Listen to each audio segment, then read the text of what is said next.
Live on a Sunday afternoon, it's Utah Grizzlies hockey, as it's the last of a three-game series between the Grizzlies and the Fort Wayne Komets.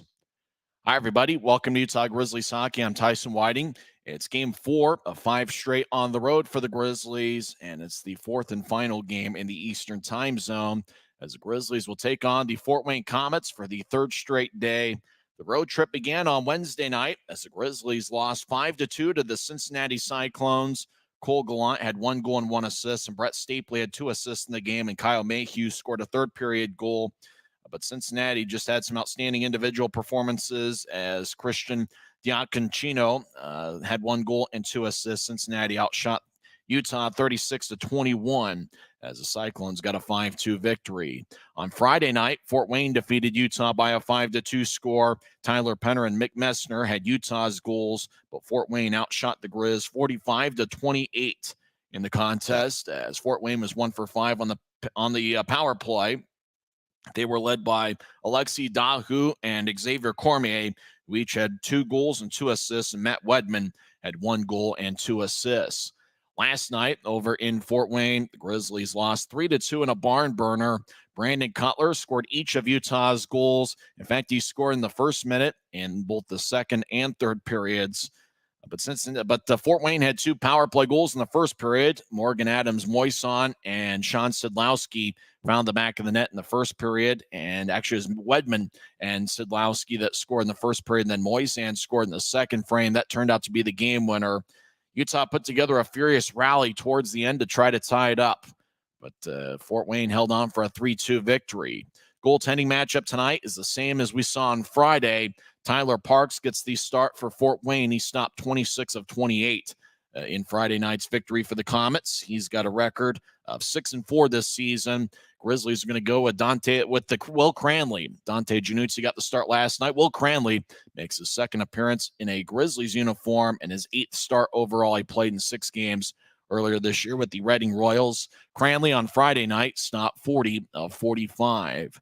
So it should be an interesting one. Grizz still looking for their first road victory of the season. They are 8-5 at home, but just 0-9 on the road. Fort Wayne comes in with a record of 11-8-1-2. They are 6-5-1-1 at home. So it should be an interesting one. When we come back, we'll talk about some of the recent additions that the Grizzlies have made over the last couple weeks, and we'll also go over the lineups for both teams. We're in business on a Sunday afternoon, and you're listening to the Grizzlies pregame report presented by Rio Tinto Kennecott. Maverick's new bean-to-cup machines always deliver a freshly ground cup of coffee on demand, so you can enjoy any of our premium roasts at their best, day or night, hot or iced. Enjoy a fresh cup today. At Smith's, shop Kroger brand products for all of your favorite things this holiday season. Because our proven quality products come at exceptionally low prices. And with a money-back quality guarantee, every dish is sure to be a favorite. These are a few of my favorite things. La, la, la, la, la, la. Whether you shop delivery, pickup, or in-store, Kroger brand has all your favorite things. Smith's, fresh. This isn't just copper. It's our job. It's food on our family's tables. Without it, we couldn't stay in touch. It's what keeps our homes warm. And our lights on. It's the power behind the team. And a greener, brighter future. This isn't just copper. It's a proud Utah and a strong America. Welcome back to Utah Grizzlies hockey. It's the fourth and final game in the Eastern time zone. Don't forget the Grizzlies will be back on the road on Friday night against the Idaho Steelheads. Utah will be back at Maverick Center. The game before the Christmas break, it's going to be Saturday, December 23rd, in the last of a 2-game home-and-home series against the Idaho Steelheads.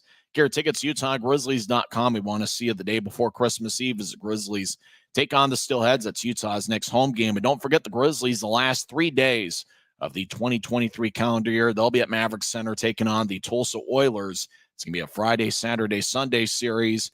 Friday and Saturday, the 29th and 30th, will be 7:10 starts. New Year's Eve will be at 3:10. Well, the Grizzlies have made some new additions to their roster over the last few weeks. The most recent being yesterday, where they signed J.C. Campagna.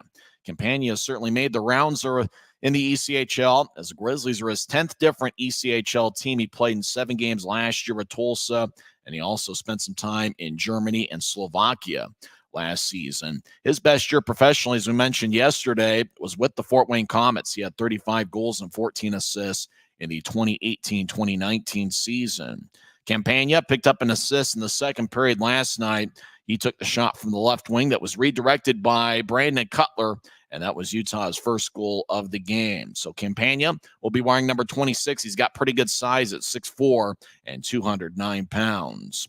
If you haven't been following lately, Grizzlies captain Josh Wesley was recalled to the AHL's Colorado Eagles on Friday. Wesley has 4 goals and 5 assists in 20 games for Utah this year. He's currently on an AHL contract with the Colorado Eagles. Earlier this week, the Grizzlies made a trade acquiring defenseman Quinn Wickers and future considerations to the Wheeling Nailers for Jordan Martell.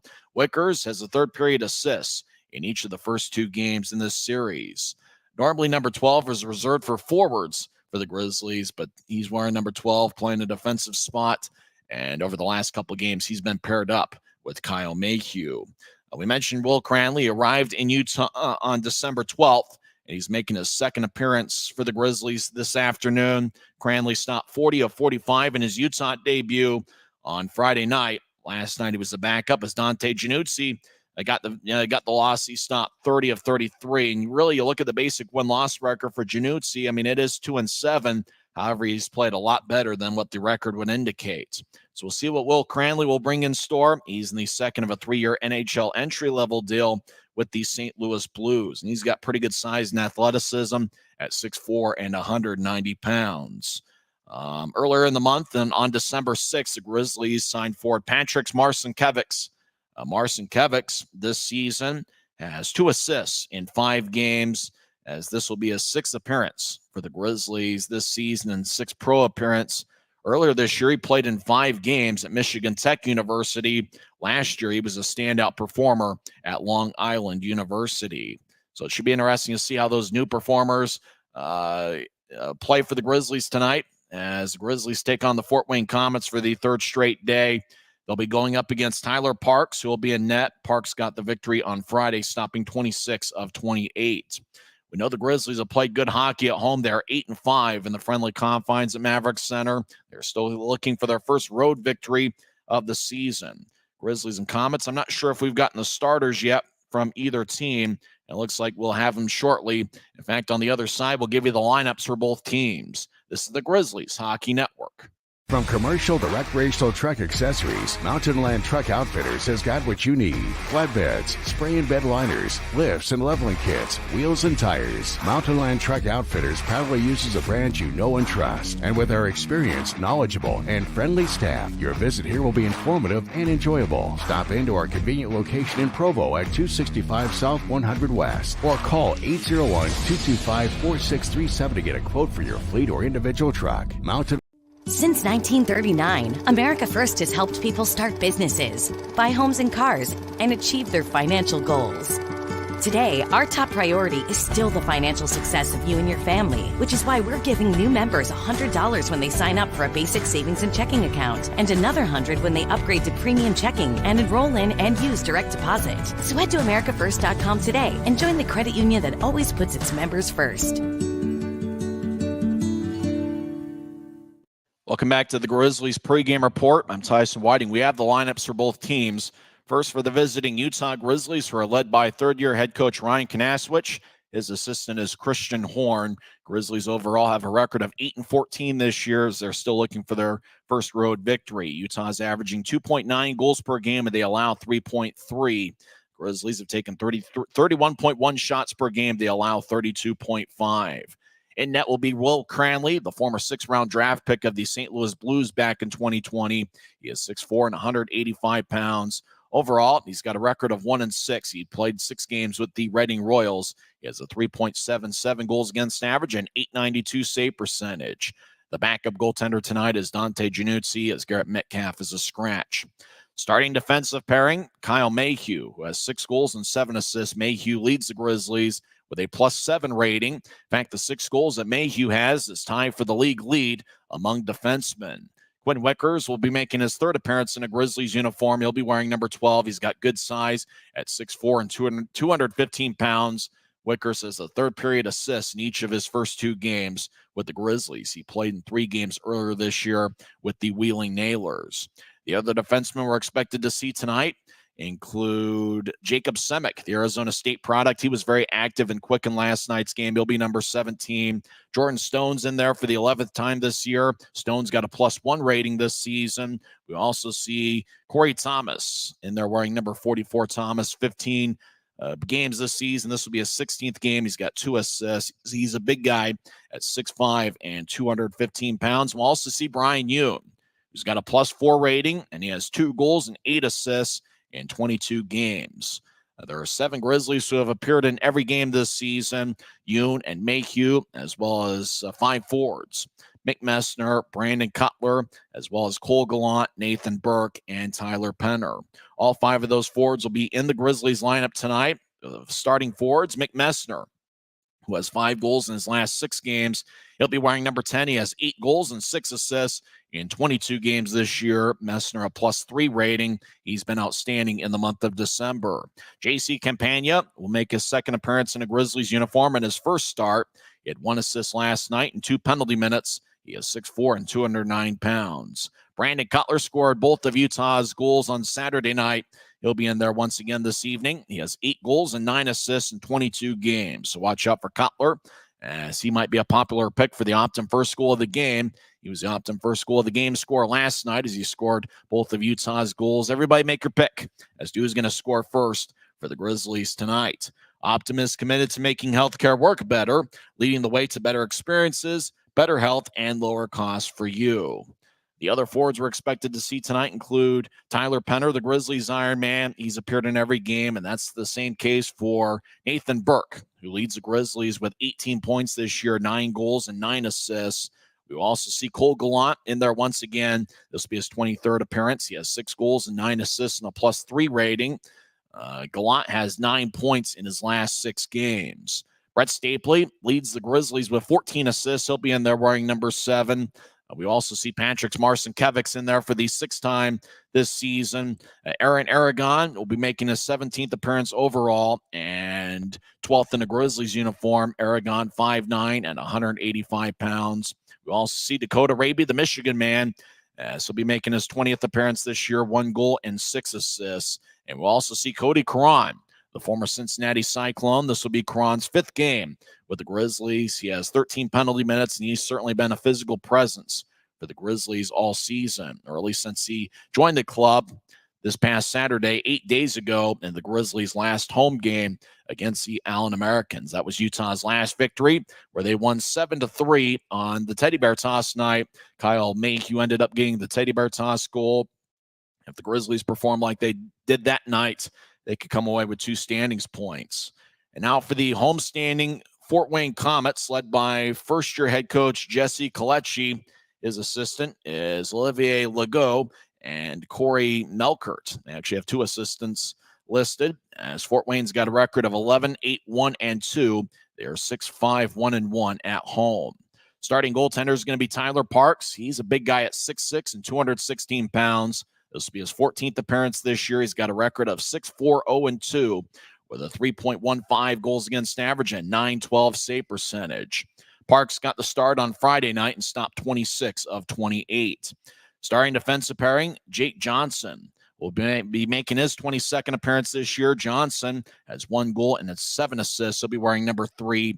He'll be paired up with Martin Hash, who is 6'4" and 210 pounds. Hash has 2 assists in 17 games. Fort Wayne's one of the bigger teams Utah will face this season. They've got many players that are 6'2" and above, especially on their blue line. Starting forwards, Morgan Adams-Moisan. He was the number 1 star last night, scoring the game winner halfway through the second period. He is 6'2" and 216 pounds. He is their captain. He has 9 goals and 5 assists in 22 games and a +4 rating. He'll be paired up with Jack Gorniak, who had 1 assist last night. Gorniak has 1 goal and 2 assists in 21 games. He is 5'11" and 176 pounds. We also see Jake Chizen in the starting lineup. He'll be wearing number 82. Chizen has 1 goal and 2 assists in 18 games. One of the scratches tonight is believed to be Alexei Dahu. Dahu was a star on Friday night with 2 goals and 2 assists. But we will see Xavier Cormier in there. Cormier, like Dahu, had 2 goals and 2 assists on Friday night. Watch out for Sean Sidlowski. He has 3 goals and 7 assists this season. He had a 2-point performance last night. Jack Dugan has been one of their best scorers. He has 21 points, 5 goals, and 16 assists in 21 games. And Matt Wedman has certainly been a star. Wedman wearing number 67. He scored a goal on the power play. He scored Fort Wayne's first goal on Saturday. He also had 1 goal and 2 assists on Friday. And he's certainly a blue-collar performer, 11 goals and 8 assists in 22 games. As the Komets for the second straight night will be wearing a whiteout jersey, and it's just about white all throughout. White helmets, a lot of white on the jersey, kind of a light white, kind of a ice white, if you will. A little bit of orange mixed in. It's kind of the orange that the San Francisco Giants wear, the baseball team, and it's kind of like their City Connect jerseys to where the number has a little bit of a fade to it. The number on the back of the jersey isn't a complete solid orange.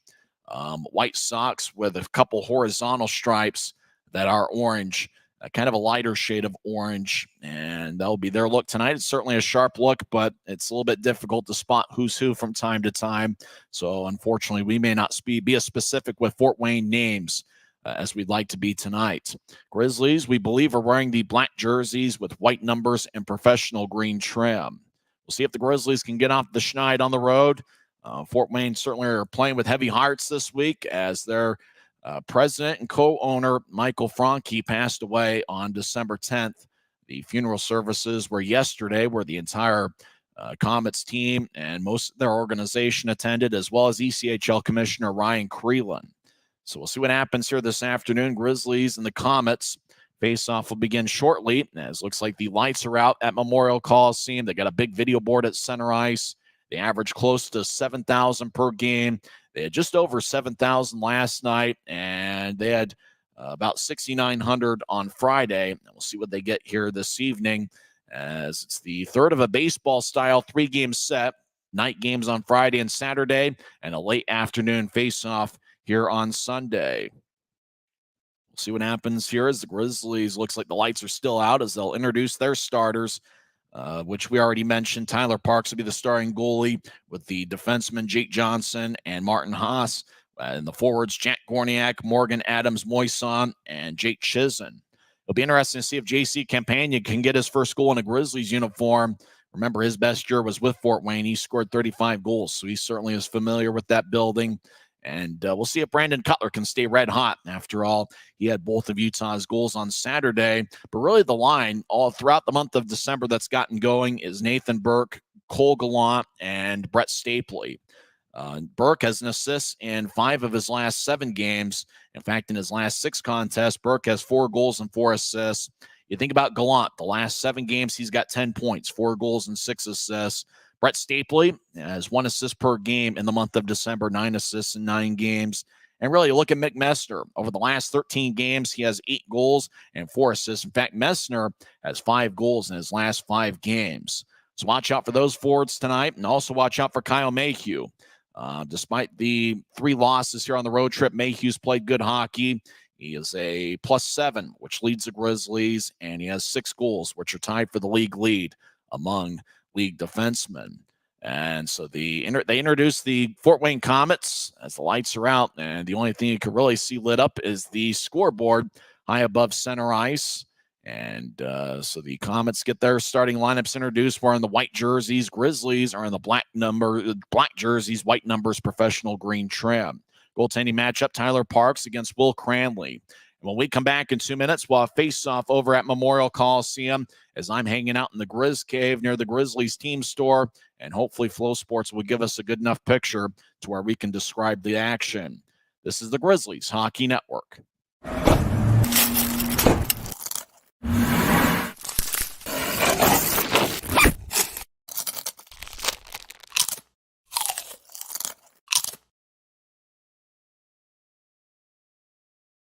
Keep this love in a photograph. made these memories for ourselves, where our eyes are never closing, our hearts are never broken, and time's forever frozen still.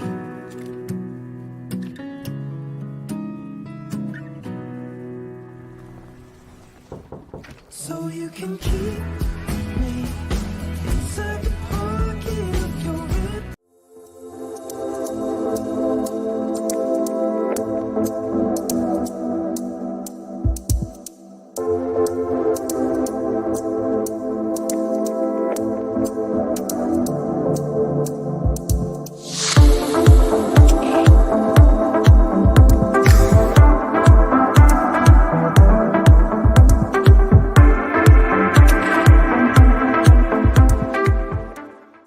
Expectations here will always remain high, and we'll continue to find a way.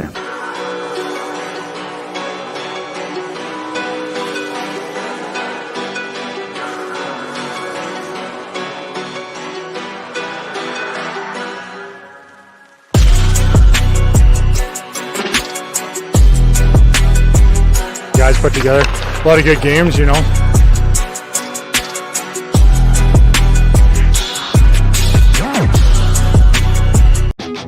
Maverick's new bean-to-cup machines always deliver a freshly ground cup of coffee on demand, so you can enjoy any of our premium roasts at their best, day or night, hot or iced. Enjoy a fresh cup today. It's a great night for hockey as two big standings points are on the line as the Grizzlies take on the Fort Wayne Komets for the third and final time this season. It's game 4 of 5 straight on the road. The Grizz will take on the Idaho Steelheads in Boise on Friday night. Grizz will be back at Maverick Center on Saturday, December 23rd, for the final game before a little bit of a small Christmas break. And then the Grizzlies will take on Tulsa for the final 3 days of the 2023 calendar year. Will Cranley will get the start in net for Utah. It'll be his 8th professional appearance, and it'll be a second in a Grizzlies uniform. He made his Utah debut on Friday, stopping 40 of 45. He's a former 6th-round draft pick of the St. Louis Blues back in 2020. Tyler Parks gets the start for Fort Wayne. He previously played with Rapid City and Atlanta. Parks, one of those goaltenders, has got outstanding size at 6'6" and 216 pounds. His glove side is his right, and his stick side is his left. As Grizzlies have a starting forward lineup of Mick Messner, J.C. Campagna, and Brandon Cutler. Starting defensive pairing is Kyle Mayhew and Quinn Wickers. Fort Wayne, for the second straight game in their whiteout jerseys, has taken the draw as Jake Chisholm against Messner.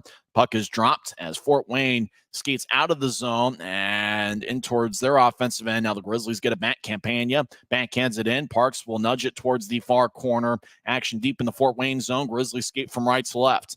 Messner gets held up along the boards. It goes to the right point for Mayhew, who taps it off the wall. Right side, lefty shot is blocked away. I think that was taken by Cutler as Mayhew make that Messner. Messner gets held up on the left point. He feeds to the corner. Cutler, sharp-angled shot, hits the side of the net as Campagna around the net to the far side.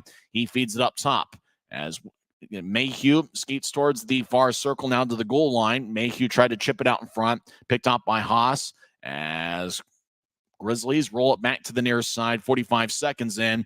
Fort Wayne lifts it high into the air, bounces at neutral ice. Grizzlies get hit, and the Komets dump it in deep. Mayhew skates around Cranley's net. He skates down the middle as we're 1 minute in. Near wing pass doesn't connect. Grizzlies were in the middle of a line change. Pass didn't connect, and icing is on Utah as we get our first whistle 1 minute, 2 seconds in. Everybody make your pick for the Optum first goal of the game as to who you think is going to score first for Utah.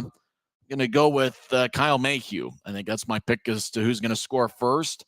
As the Grizzlies get their top forward line out there with Brett Stapley, Nathan Burke, and Cole Gallant. As Stapley will take the draw, he wins it. Stapley, second-year pro out of the University of Denver. As Wickers gets hit, he gets to Mayhew. Mayhew chips it out. As Burke chases after it, it goes back to Fort Wayne as Chisholm will drive it along the left side. Grizzlies skate over. Cranley behind his net, feeds it to the far corner. Action in the Grizzlies zone as Stapley holds up the Comet. Utah comes out with a puck. As Grizz cross center, Burke gains the line, skates towards the left circle, takes a lefty shot that's blocked by Chisholm. Puck goes airborne towards the net, and Fort Wayne kicks it to the far corner. Stapley gets pushed in the back. Now Burke gets hit, Gallant joins the play on a drive-by, trying to nudge it. Stapley fanned on either a pass or a shot as it looked like he was trying to roll it along the boards. Fort Wayne gets it out to center. Now they loft it in as a collision in the far corner. As Yoon collides with a Komet. Semick over there as well. As Semick delivers another hit as Fort Wayne rolls it back behind the net. Fort Wayne kicks it to the left side, and Stapley gets the stick in the way as the puck goes back to the near side. Komets right side, feed it across in the whiteout jersey. Numbers are tough to spot. Komets left side, righty shot is blocked about 10 feet in front of Cranley. Yoon was in the area. It was blocked by a Komet. As Fort Wayne back to the corner, as Gorniak drops it off. Fort Wayne centering pass, shot and a score. And it's going to be number 44, Carl Berglund. Berglund tallies the first goal of the game as he gets his third of the year. And with 17:44 left in the first, the Komets have drawn first blood. Well, the pass was from the right side. Berglund was just out in front. Once the pass connected, Berglund had a wide open look. He is 6'2" and 207 pounds. As they might show a replay of that goal as Komets connect on their first shot of the night.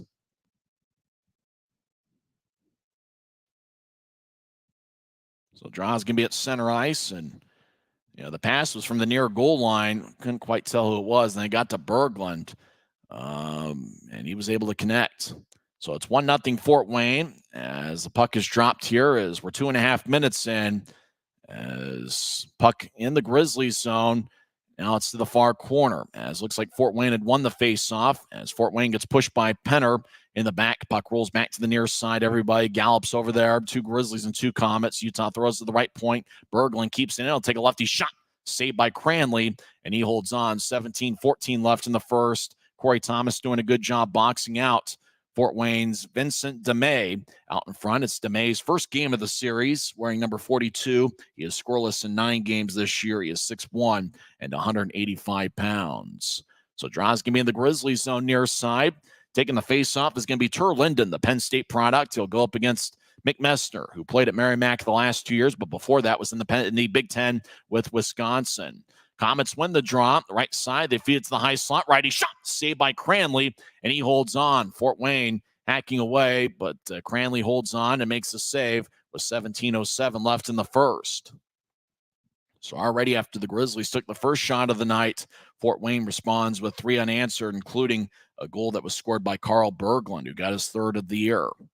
So Draw's going to be back in the Grizzly zone still early on, so grab some chips and dip and a beverage of your choice. Enjoy a little bit of Sunday with us.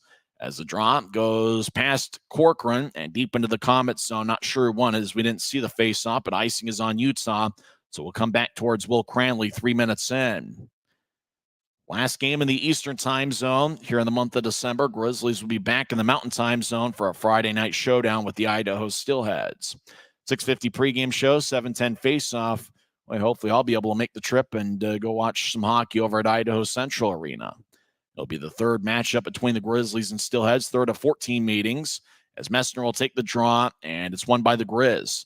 Mayhew moves it ahead, right side. Burke gets to center ice and chips it in, or make that Cutler. Cutler chases after it, and could have been icing as Cutler hadn't crossed center ice before dumping it in, as Fort Wayne moves it ahead. They gained the line. They look to center. It bounced off a Komet skate and goes deep. Fort Wayne drifts it back to the right point. Corcoran slides it across. Now left wing, lefty shot goes off the backboard. Fort Wayne kicks it around the net. Now back to the far side as it goes to the point. Lefty shot. Saved by Cranley, and it goes out of play off the protective netting as we get a whistle with 16:30 left in the first. So the Komets with 4 straight shots after the Grizzlies took the first shot of the afternoon. Semick and Yoon joined the action as Penner, Aaron Aragon, and Patrick Marcinkiewicz will be the forwards for the Grizzlies. Now it looks like Penner, wearing an A on his sweater, will take the face-off.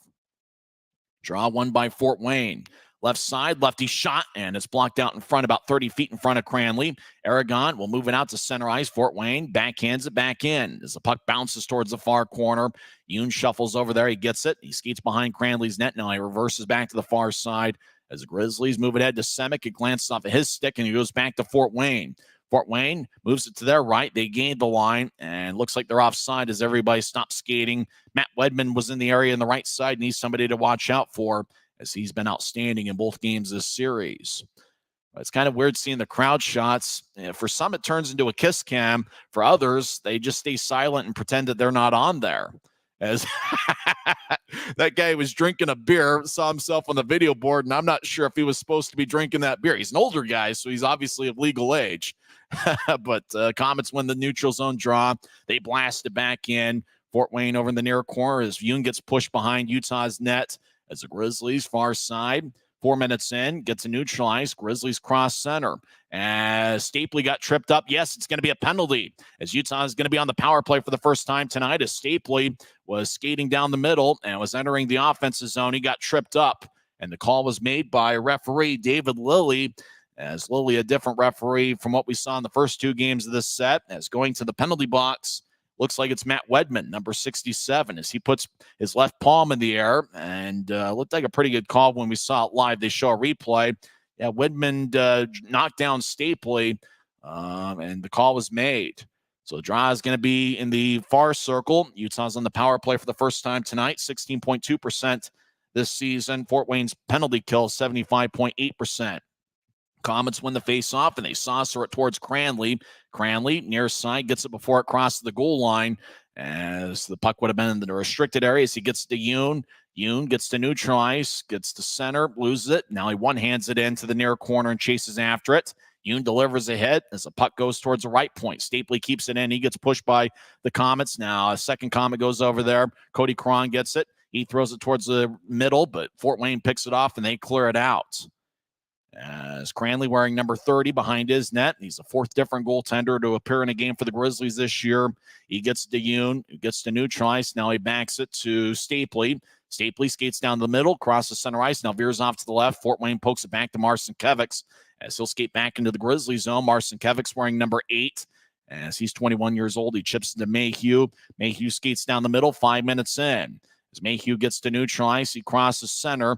As he faked throwing it behind his back, and he gets to Marcinkiewicz, who skates the left circle. Lefty shot, saved by Parks. Rebound, Fort Wayne gets it, and they slice it off a Grizzly. And now another Komet gets it, and they finally clear it out. As the puck on its side glides slowly towards Cranley, who nudges over to Mayhew, who skates around Utah's net. 5.5 minutes in, Komets lead 1-0. Mayhew drops it off. As taking it is Burke. Burke gains line, make that Cutler. As Cutler towards the wall, and gets the Cutler from Marcinkiewicz, or make that Campagna. As it goes over to Mayhew, keeps it in. He loses it as Fort Wayne crosses center ice. Grizz back defensively, 1-on-3. So Fort Wayne gets the new tries, and they just fire it in. Campagna nudges to the near corner. Utah hustles over there. Marcinkiewicz will drop it off. Now Fort Wayne gets it. They look to center it as Campagna couldn't reach it. It goes back to neutralize. Fort Wayne back in their own zone as it's late in the power play. If the power play isn't over already, 13:46 and counting left in the first. Fort Wayne back in their own end. They nudge it to their right for Corcoran. Corcoran moves it ahead. Komets skate the line. They skate towards the right circle. They look to center to bounce off a Wicker skate, who gathers the puck. He moves it ahead. Raby moves from blue line to blue line. Raby gets pushed around as the Komets get it out to center ice. 6.5 minutes in, they lead 1-0. Fort Wayne gains the line, veers out to the right side. Grizzlies poke it away. Komets get it back. They nudge it to the near corner. Fort Wayne gets it back to the right point. Righty shot goes wide. Puck glides towards the left as the Komets. As we get a whistle, the puck must have been played with a high stick by Fort Wayne. As we get a timeout, 13:13 left in the first. Komets lead 1-0 as Carl Berglund got his 3rd of the year on the Grizzlies Hockey Network. We keep this love in a photograph. We make these memories for ourselves, where our eyes are never closing, hearts are never broken, and time's forever frozen still.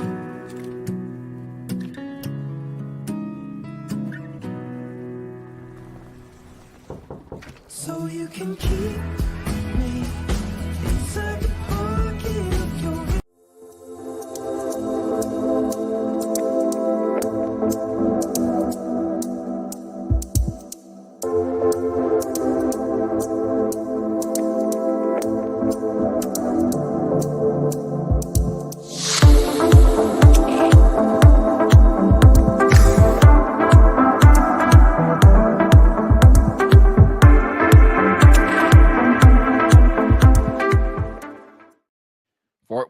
1-0, 13-13 left in the first. Carl Berglund scored 2:16 in with Noah Gansky and Jack Dugan getting the assist. Well, you see Jay Dugan, you think about the movie A League of Their Own with Jimmy Dugan. No relation, I don't think. Utah wins the draw. Semick throws to the far side. Yoon fires it towards the near side center ice as Penner gets it and he drives it in. Grizzlies bench is on the near side as we see it. Fort Wayne is on the far side on different ends of the ice. As Penner drops it off as Grizzlies in the corner. Raby dances around. He's being shadowed by Corcoran. Raby from one corner to the other as it goes to Cody Caron. And make that Penner. Penner, right point. Will fire it off towards Aragon. It goes to the far corner for Yoon. Yoon across to Raby. Raby gets to Yoon behind the net. Wraparound shot saved by Parks. Everybody hacking away. Corcoran grabs a Grizzly in the back. Penner is pushed by Xavier Bernard as we believe the whistle blows as Parks is covered up. Good effort by the Grizzlies out in front trying to get one as Raby, Aragon, and Penner with a good offensive shift. Yoon was over there as well. But Tyler Parks holds on. Parks, one of the best goaltenders in this league statistically over the last handful of years. He's also spent some time in the AHL. As Fort Wayne talking things over with the referee, it's David Lilly. Lilly is in his first game, I believe, against the Grizzlies. He's officiated some Grizzlies games in years past. I think this might be his first game that he's officiated involving the Grizzlies this season. Draw's going to be in the near circle. Stapley will take it. He's out there with Gallant and Burke. Gallant is on the left wing near the near wing boards. Burke will actually take the face off, and Stapley will station himself in the slot over on the right wing. As the draw won by the Komets, they skate from left to right. Here in the first period, Fort Wayne throws a blue line to blue line pass. It doesn't connect. Cranley holds his arm in the air, but no icing on the play. As the Grizzlies move it ahead to center ice, Fort Wayne gets it back. Komets fire back in. It bounces off of Yoon, who chases after it. Far corner. Yoon avoids a check but loses the puck. As Fort Wayne centers it, Utah picks it off. Grizz will carry it across center ice. Now they gain the line. Stapley over to Burke. Left wing. Lefty shot. And it goes wide as he tried to go glove side on Parks, which is Parks' right shoulder. As Fort Wayne feeds it to the Utah line, Thomas gets it, kicks it ahead to Burke, who lightly lofts it in as Fort Wayne gets it back. Grizz make a line change. Messner on the ice as well as Campagna and Cutler as long-range pass doesn't connect for Fort Wayne. Stone across to Thomas. Now back to Stone. Stone fakes a right-wing pass. He gets to center ice and moves it in as the puck skips off the ice towards the end wall as Campagna rolls to the far side. Messner drops off for Cutler.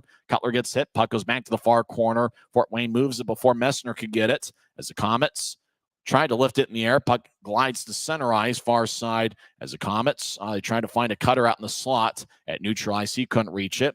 And now the Komets get it back as they gain the line as Fort Wayne feeds it to the near corner as Utah tries to get physical. Fort Wayne right side, fake to Haas. Now right wing, lefty shot is blocked out in front. Rebound goes wide as Fort Wayne, Cutler around the net, feeds it back to the near corner. 9 minutes in, Grizzlies moving out to center ice as Messner gets hit. He slides into the center ice logo. Cutler at center ice will drive it in. Grizzlies make a line change 9 minutes in as the Komets left wing pass to center ice is hot and it bounces off of Fort Wayne, goes over to Thomas. Thomas with the left wing pass towards the Fort Wayne line as Raby lets it go as Xavier Bernard will slice it to the point as Wickers backs it out at neutral ice. He'll slide it across to Thomas. Thomas chips it ahead as it bounces off a Comet onto Wickers. He moves to Raby. Raby slides it towards center ice. Penner near side will bounce it off a Comet, faking out the camera operator as it goes back to Utah as Wickers. Blue line to blue line pass as it nudges off a Fort Wayne stick, goes deep in the Comet zone. Parks behind his net. Chips it to the near side as Fort Wayne slides it ahead. Now right wing pass off the near boards as Semick moves it ahead. Now Komets gained the line as they picked it off from Semick as Cranley throws to the near side. Komets rolled along the boards halfway through the first period. And now Utah takes it away. Grizz cross center ice 3-on-3. Left wing pass to Raby. Raby tried to center it, and it's glanced away by a Comet stick as they one-handed it. Raby was trying to get it to Yoon. Now along the near boards, Grizzlies, as Cron loses it, Fort Wayne slides it to the far side. They carry it across the red line and drive it in. As Craig actually drove it in onto Cranley. Cranley will give way to a defenseman, and that's Brian Yoon. as Fort Wayne has outshot Utah 6-4 here so far. Fort Wayne leads 1-0 with 9:25 left in the first. As Yoon behind Utah's net will slide it to the near side for Semick. Rink-wide pass to Marcinkiewicz. It glances off of his stick. Fort Wayne gets it back. They gained the line. Left point. They chip it to the corner and chase after it. As Marcinkiewicz and Yoon double teams the Komet as they're over in the far corner. Yoon gets back checked. Fort Wayne trying to center it out in front. It bounced off of Marcinkiewicz's stick. Goes back to the Komets, who slide it out in front. Messner picks it off. Now he throws to the high slot. Fort Wayne keeps it in. Righty shot saved by Cranley. Rebound goes to Fort Wayne. They get it back up top. Now another shot by Hosh is blocked away. Left side, Komets still in the attack zone. Utah took it away. As it gets to Yoon around the net.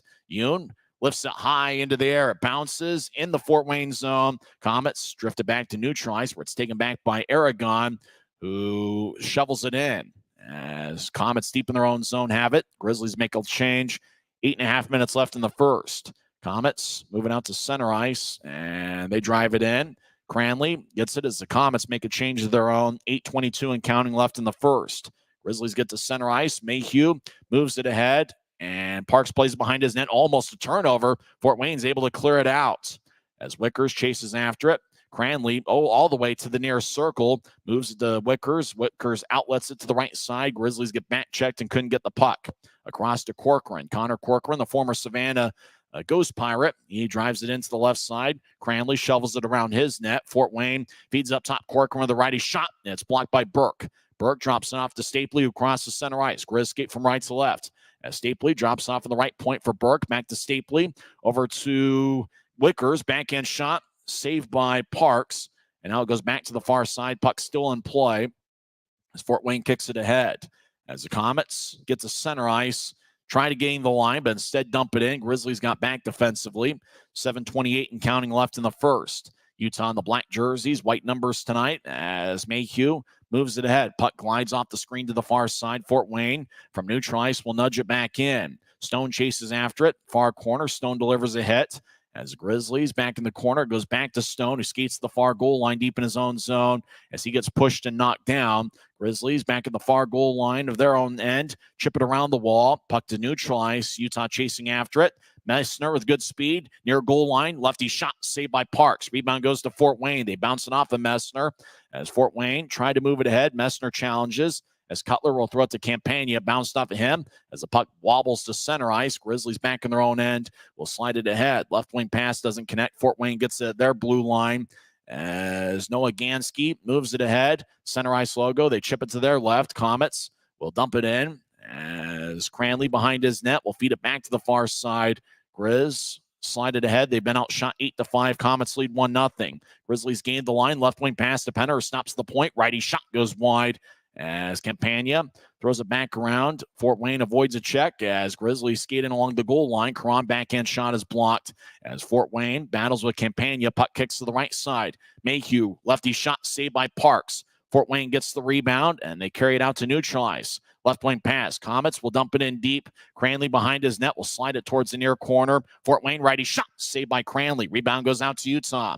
Caron crosses center ice. Left wing pass to Raby. Raby stops in the left point, glides it to the corner. Caron gets hit by a big defenseman. I think that's Xavier Bernard. As the Komets back far side, as they lift it high into the air, it bounces at the Utah blue line. Wickers will tap it off the Fort Wayne skate. It goes to Mayhew, who gets to neutral ice. He crosses center left wing. Mayhew gets in as he taps it and chases after it. Puck goes off the end boards. Fort Wayne gets there first. Corcoran around his net to the far side. Now he stops behind Parks and feeds it off the near wing boards. Komets get on two knees at center ice as Mayhew tripped him up a little bit, no call. Now right side, Fort Wayne skates towards the corner. Mayhew delivers a hit as he's been outstanding here so far. Logan Dohanyuk gets hit by Mayhew. Grizzlies get it back at center ice. Raby gets it chipped away. Fort Wayne re-enters left point. Komets fire a righty shot, saved by Cranley. Rebound, shot, and a score. As the original shot was taken from the left wing, bounced off of Cranley. Fort Wayne gets the rebound. And they made it 2-0 as the goal is scored by Nolan Volcan. Volcan gets the goal. It's his 5th of the year. As he'll high-five everybody on the Komets bench. 5'10" and 192 pounds, sporting about a 3-day growth worth of a beard. as the original shot was taken from the left wing, bounced off of Cranley, and Volcan put himself in the right place to get the rebound.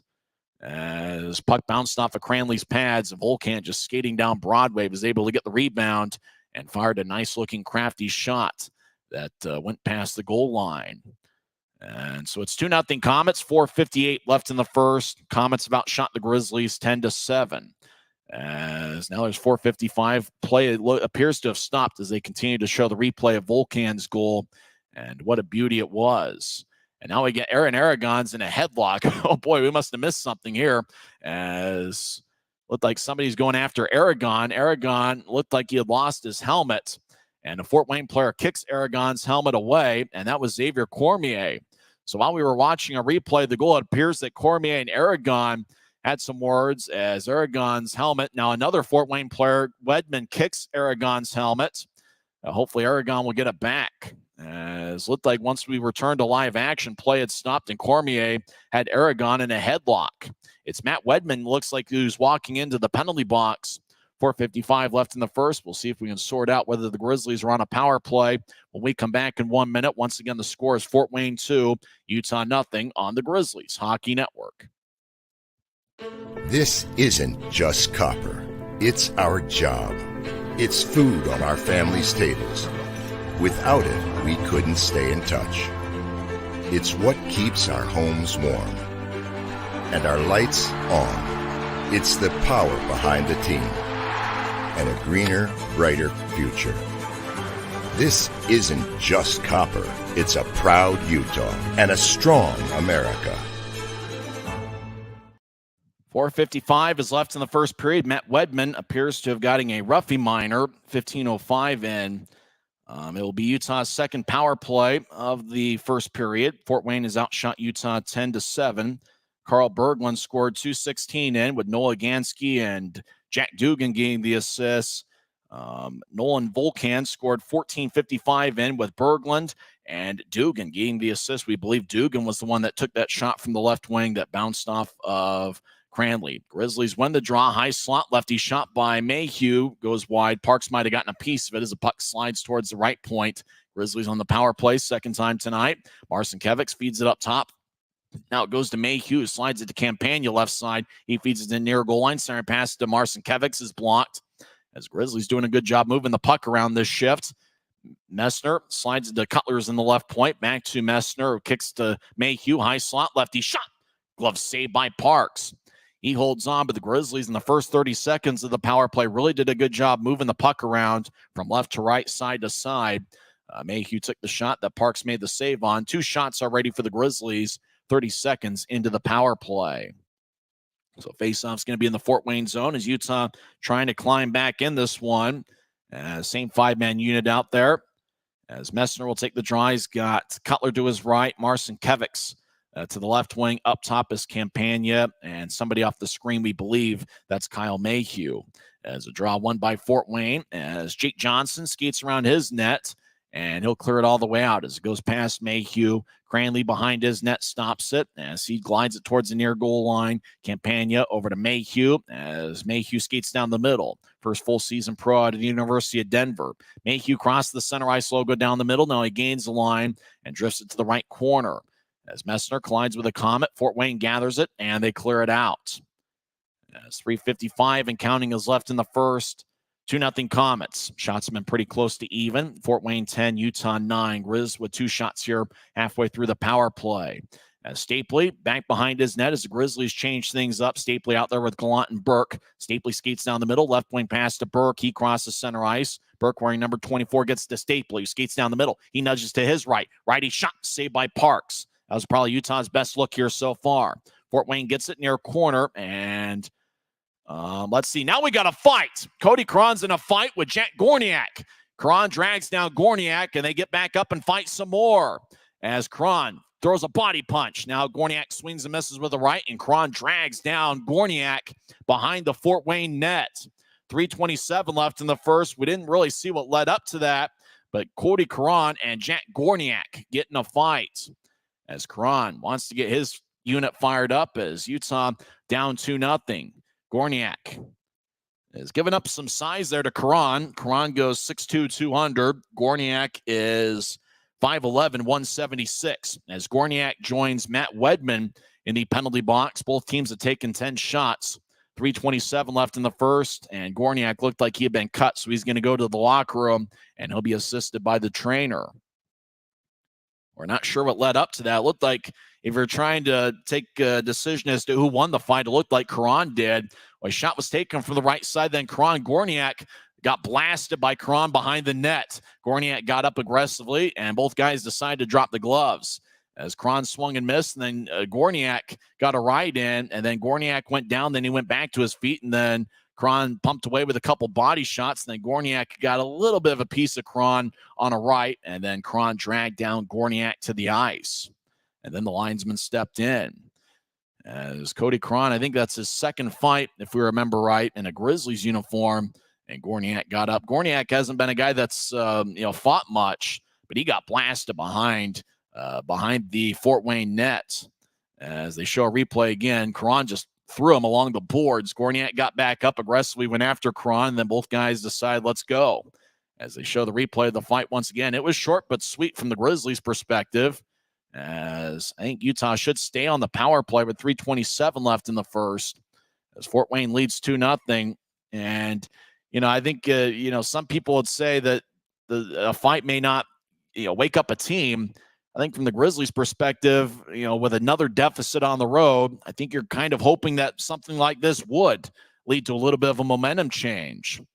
The draw, however, is going to be in the Grizzlies zone. I wonder if Karan's going to get more penalty minutes than Gorniak to negate the power play. Let's see. Karan got 5 for fighting. That's all they've got on the stat sheet. Let's see. Fort Wayne wins the draw. We're skating 4-on-4 as the Komets. Right side, Xavier Bernard fires lefty shot, saved by Cranley. Puck goes off the end wall as Fort Wayne slides it back to Corcoran, who keeps it in the left side. As the puck goes back to Corcoran, he gets hit by Raby as the Grizzlies gather it as they skate across center ice. Stapley gains the line left side. He drops it off. Stapley gets blasted and gets divorced from the puck as Fort Wayne skates back toward their near corner. Raby with a back check took it away. Raby left point, skates towards his right, drops it off. As Grizzlies chase after along the end wall, it's Cole Galani gets held up in the corner. 2:48 and counting left in the first. 2-on-2 scrum in the near corner. Raby comes out of the pile with a puck. Now he gets pushed by Fort Wayne and gets held up. Fort Wayne now gets the puck as they cross center ice. Right wing pass is saucered. Komets skate towards the right circle. Dugan shot saved by Cranley. Rebound shot and a score. As Cranley made the initial save, it bounced in front of him. Dugan kept the play going, skated towards the net, and fired it over Cranley's right shoulder. And it's now 3-0 as Jack Dugan picks up his 3rd point of the first period. 2 assists and now 1 goal. And you got to be kidding me. Once again, this one's getting away from Utah on the road. So the Grizzlies once again are facing a deficit as Dugan just skated down the right side unimpeded, took a shot. Cranley made a save, and then Dugan followed his own shot, and it was towards the near goal line. He just kind of one-handed it over Cranley's head on the rebounds. It was just past his left shoulder. Wickers was trying to box him out, but it turns out to be a power play goal. Karan got 2 for cross-checking and 5 for fighting. Gorniak just got 5 for fighting. Now we get a fight in the near corner as looks like Mick Messner is fighting. He's fighting Jake Chisholm. And now Chisholm drags down Messner as there's 2:18 left in the first. As we return to live action with a fight in the corner, Messner gets back to his feet. So does Jake Chisholm. Komets up to 13 shots. The Grizzlies have taken 10. As Chisholm will walk to the locker room with less than 5 minutes left in the second period. And Messner will be out for the rest of the first period. As looks like one of the Fort Wayne players picks up Chisholm's equipment and will skate towards the bench with it. As that's the second fight of this first period. Well, Mick Messner's not a guy that drops the gloves all that often. But if we're being quite frank, Grizzlies need something to wake them up because, once again, they are facing a deficit on the road. It's 3-0 Komets. I don't think we really saw the start of that fight. I think we were seeing the replay of Dugan's goal, and then before you knew it, guys were pumping away from the near corner of the Grizzlies zone. 2:18 left in the first. Komets lead 3-0. Already 3 points for Jack Dugan, who has 1 goal and 2 assists. Matt Wedman picked up an assist on the Dugan goal. Interestingly enough, Wedman was just out of the penalty box not that long before returning his first shift after a roughing minor turns into an assist.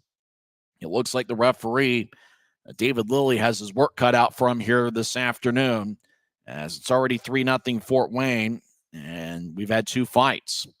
Seems like one of the nicknames they call for that place is the Jungle. Oddly enough, that's kind of a nickname everybody gives this league. Let's see if the box score is updated. It really hasn't. I imagine it's 5 for fighting Messner and Chizen, unless somebody did something else that kind of led up to it. As Dugan talking with the referee, and it's interesting, David Lilly did not officiate either of the first 2 games of the series. Usually with a lot of those teams out east, they can drive from one place to the other. It's possible Lilly officiated a game Saturday and then drove to Fort Wayne to do this game.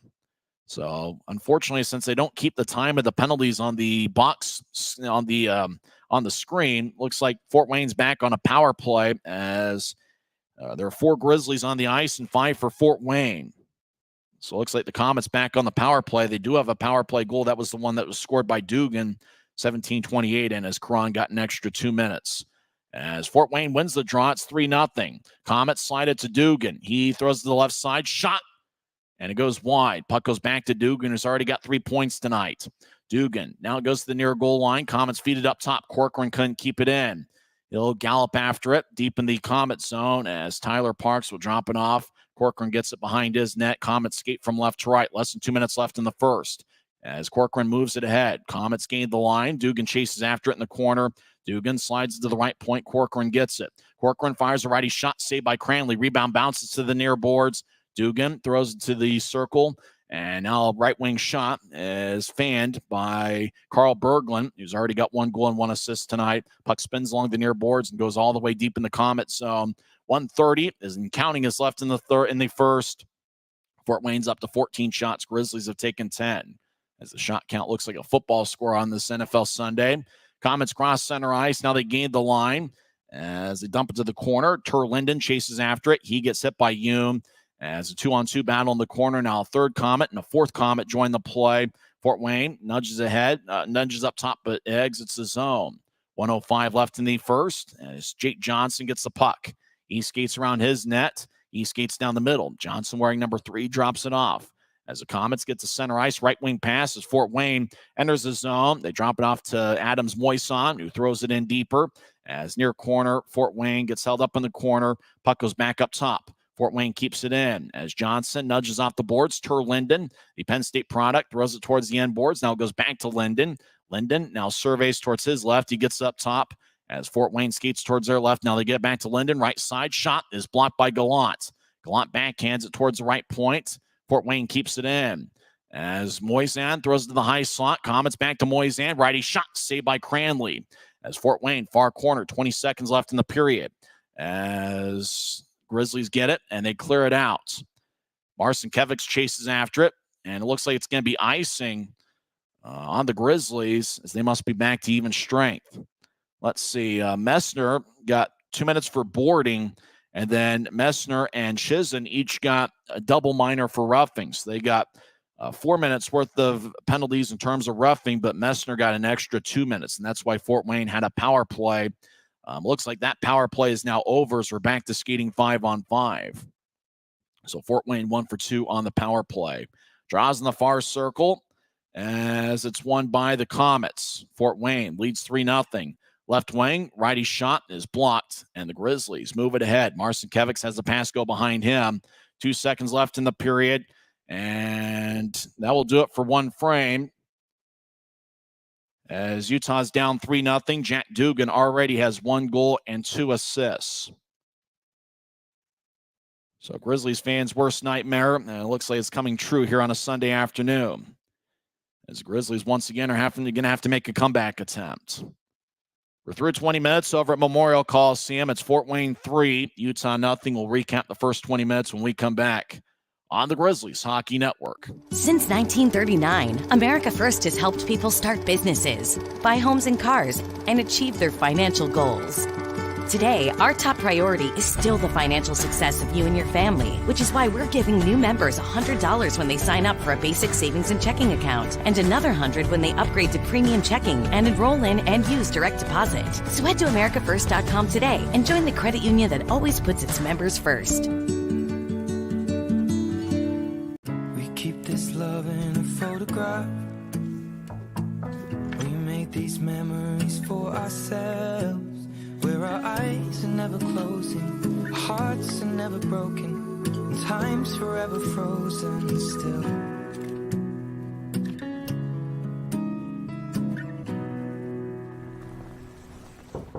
So you can keep me inside the pocket of your head.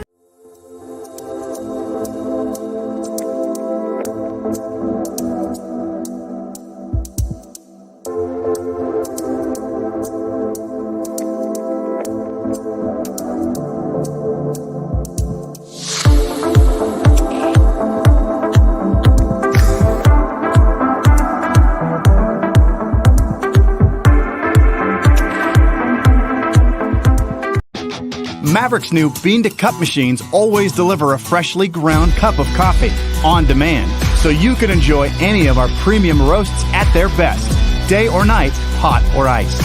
Enjoy a fresh cup today. This isn't just copper. It's our job. It's food on our family's tables. Without it, we couldn't stay in touch. It's what keeps our homes warm and our lights on. It's the power behind the team and a greener, brighter future. This isn't just copper. It's a proud Utah and a strong America. Well, we're through 20 minutes of play, and Fort Wayne leads 3-0 as kind of a nightmare road trip continues for the Grizzlies. There's really no other way to put it, and we're trying to be nice. Grizzlies lost Wednesday 5-2. They also lost Friday 5-2. Saturday was a nail-biter, but Utah lost 3-2, and you're thinking, okay, well, I know it's the fourth game in 5 days for the Grizzlies, but once again, another first period where the Grizzlies fall behind. Fort Wayne takes a 1-0 lead, 2:16 in, as Carl Berglund got his third of the year with Noah Gansky and Jack Dugan. Oddly, I see Jay Dugan. I'm thinking of Jimmy Dugan from A League of Their Own. That's the only name I'm really thinking of. Dugan, Jimmy Dugan was a 7-time home run champ. Well, Jack Dugan looks like he's a champion of something here in the first period. Dugan with an assist as Fort Wayne took a 1-0 lead, 2:16 in. Komets extended the lead as Nolan Volkan got his fifth of the year, 14:55 in, with Berglund and Dugan getting the assists. And then Dugan got a power play goal, 17:28 in, as he just skated along the right wing, took a shot, bounced off of Cranley, and then Dugan followed his own shot and got there before Wickers. Wickers was trying to back it to kind of box him out and not let Dugan get a second look, but Dugan just kind of one-handed it over the left shoulder of Cranley and put it in the back of the net. Wedman and Corcoran picked up the assists. Fort Wayne had 15 shots in the first period. Grizzlies had 10. Utah late in the first period had to kill a penalty as Mick Messner got 2 minutes for boarding. He also got a 4-minute double minor, and Fort Wayne's Jake Chisholm got a double minor for roughing. 17:42 into the first period. Cody Cron and Jack Gorniak each got in a fight. Now, we can say the Grizzlies at least won the fight, as Cron looked like he got more blows in than Gorniak in kind of a short but sweet bout. That was 16:33 into the first period. Who knows what's really being said in the locker room? As we know, traditionally, the Grizzlies are one of the more consistent winners in the league.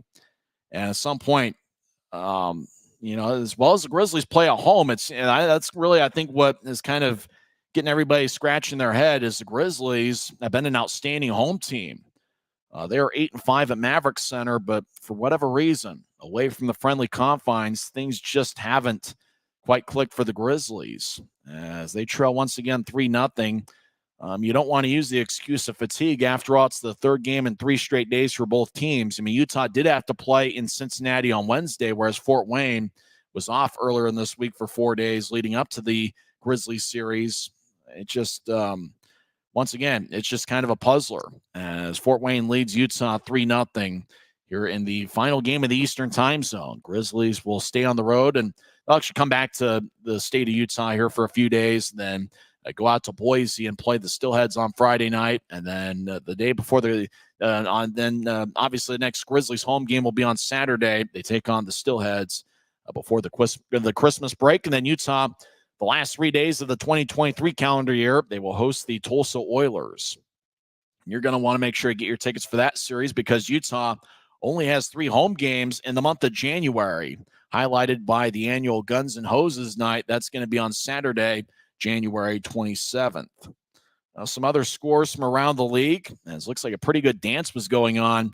Choreographed dance on the Fort Wayne ice. That was just a performance that we were seeing on Flow Sports. Adirondack defeated Maine 4-3. That game's gone final. Savannah defeats Greenville 6-1. Boy, they say anything can happen in this league. Greenville's been amazing this year, but they lose their 6th game of the season. Savannah gets a surprising 6-1 victory. Toledo defeats Iowa 5-4 in overtime. First intermission, Tulsa leads Wichita 2-1 in a Mountain Division showdown. And starting in about 10 minutes from now, Florida is at Orlando. We'll come back and give you some NHL and NFL scores on the other side.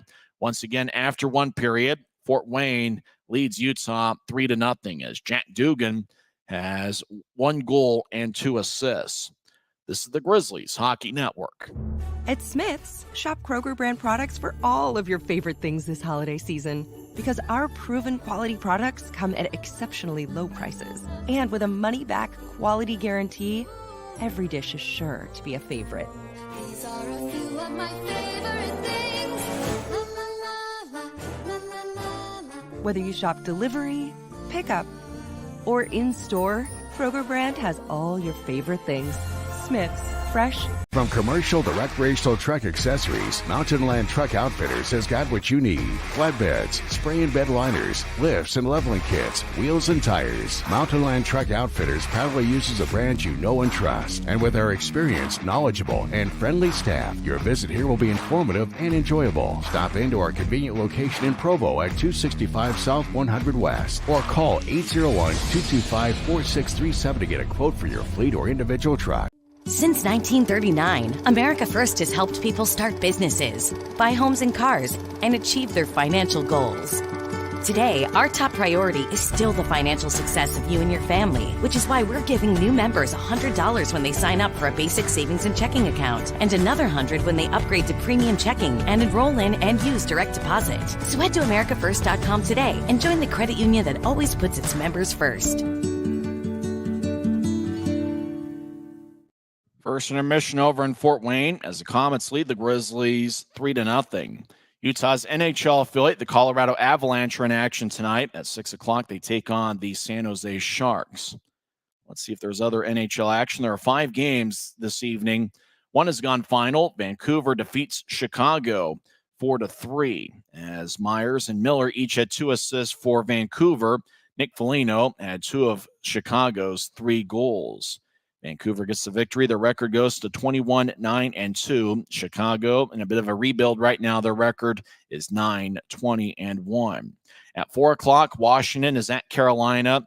At 5 o'clock, the Anaheim Ducks are at New Jersey in a rematch of the 2003 Stanley Cup Finals. At 6 o'clock, we mentioned the Avalanche host the Sharks, and also at 6, Ottawa is at the Vegas Golden Knights.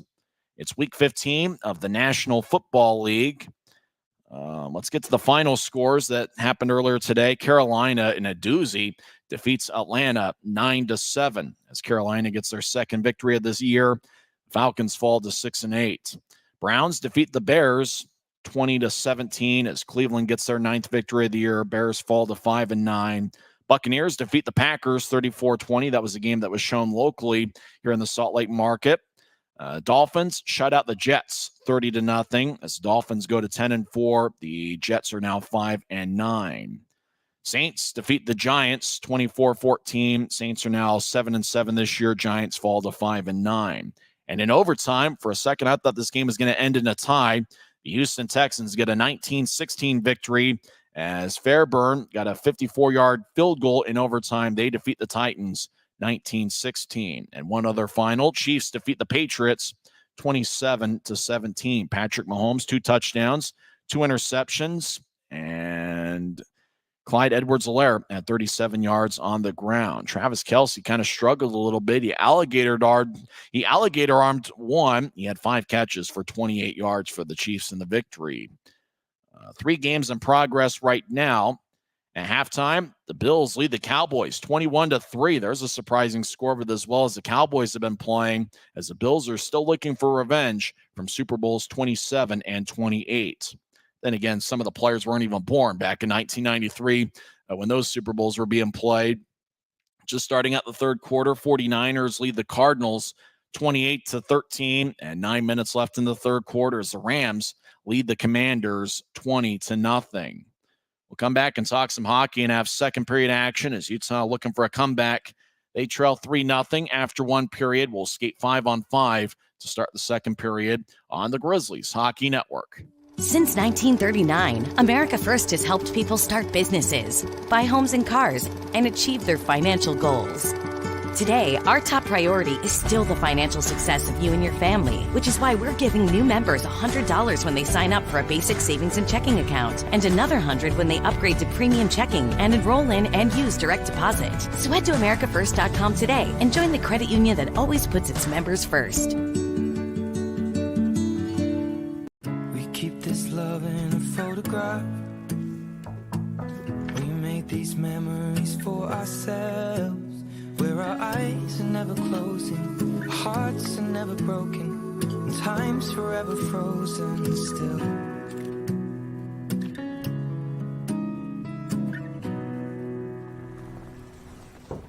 So you can keep me inside the pocket of your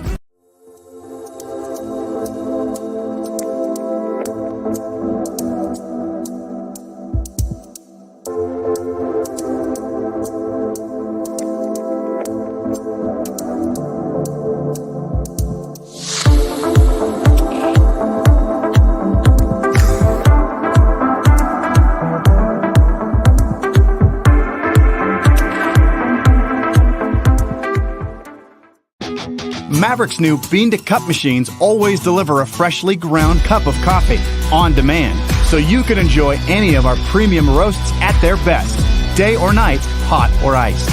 Enjoy a fresh cup today.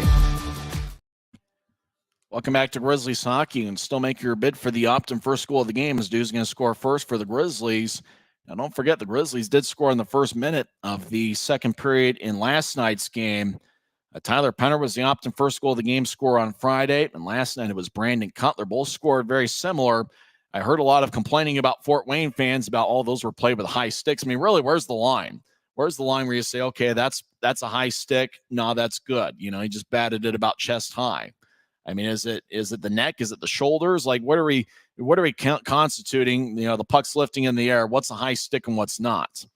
I think if anything, the Grizzlies were owed a couple of them after what happened in Game 5 of the playoff series against Idaho in overtime, where the puck was literally about head high, maybe even above the head of an Idaho player when it hit the knob of the stick and ended up in the back of the net. It's one of those calls it's almost impossible to see it live. I think in the case of that Game 5 playoff series, I think it was like a double doink. It deflected off a couple things, with the second thing being the high stick. So the Grizzlies, you know, you can say, you know, Fort Wayne fans can say, oh, play with a high stick. Well, Grizzlies are kind of owed a couple of them after what happened last year. I think the Grizzlies have had a few instances, you know, where goals have been scored on the other side on plays that you can argue were played with a high stick. But once again, where's the line? Is it shoulder high? Is it the crossbar of the net? You know, it's hard to really say, you know, where the line is. Is it, you know, it's kind of like the strike zone in baseball. You know, is it letter high there around the chest, or is it, waist high? Is it around the stomach? Where is it all of a sudden, where the ball is a little bit too high and goes from a strike to a ball? Hard to really say. For the Grizzlies, it's just, I guess you're just going to have to take it one shift at a time and climb back into this game. There's no other way to do it. If you're thinking about, what happens here in the future, I mean, it's just overcoming a 3-0 deficit, is pretty tough. But I will say, after the Grizzlies yesterday were down 2-0, I think you had to really like the effort the last 40 minutes to try to climb back in this game. Fatigue's a factor. Third game in less than 48 hours. And sure, the Grizzlies played Wednesday and Fort Wayne was off for 4 days leading into this series. You still got to find a way to come out and play.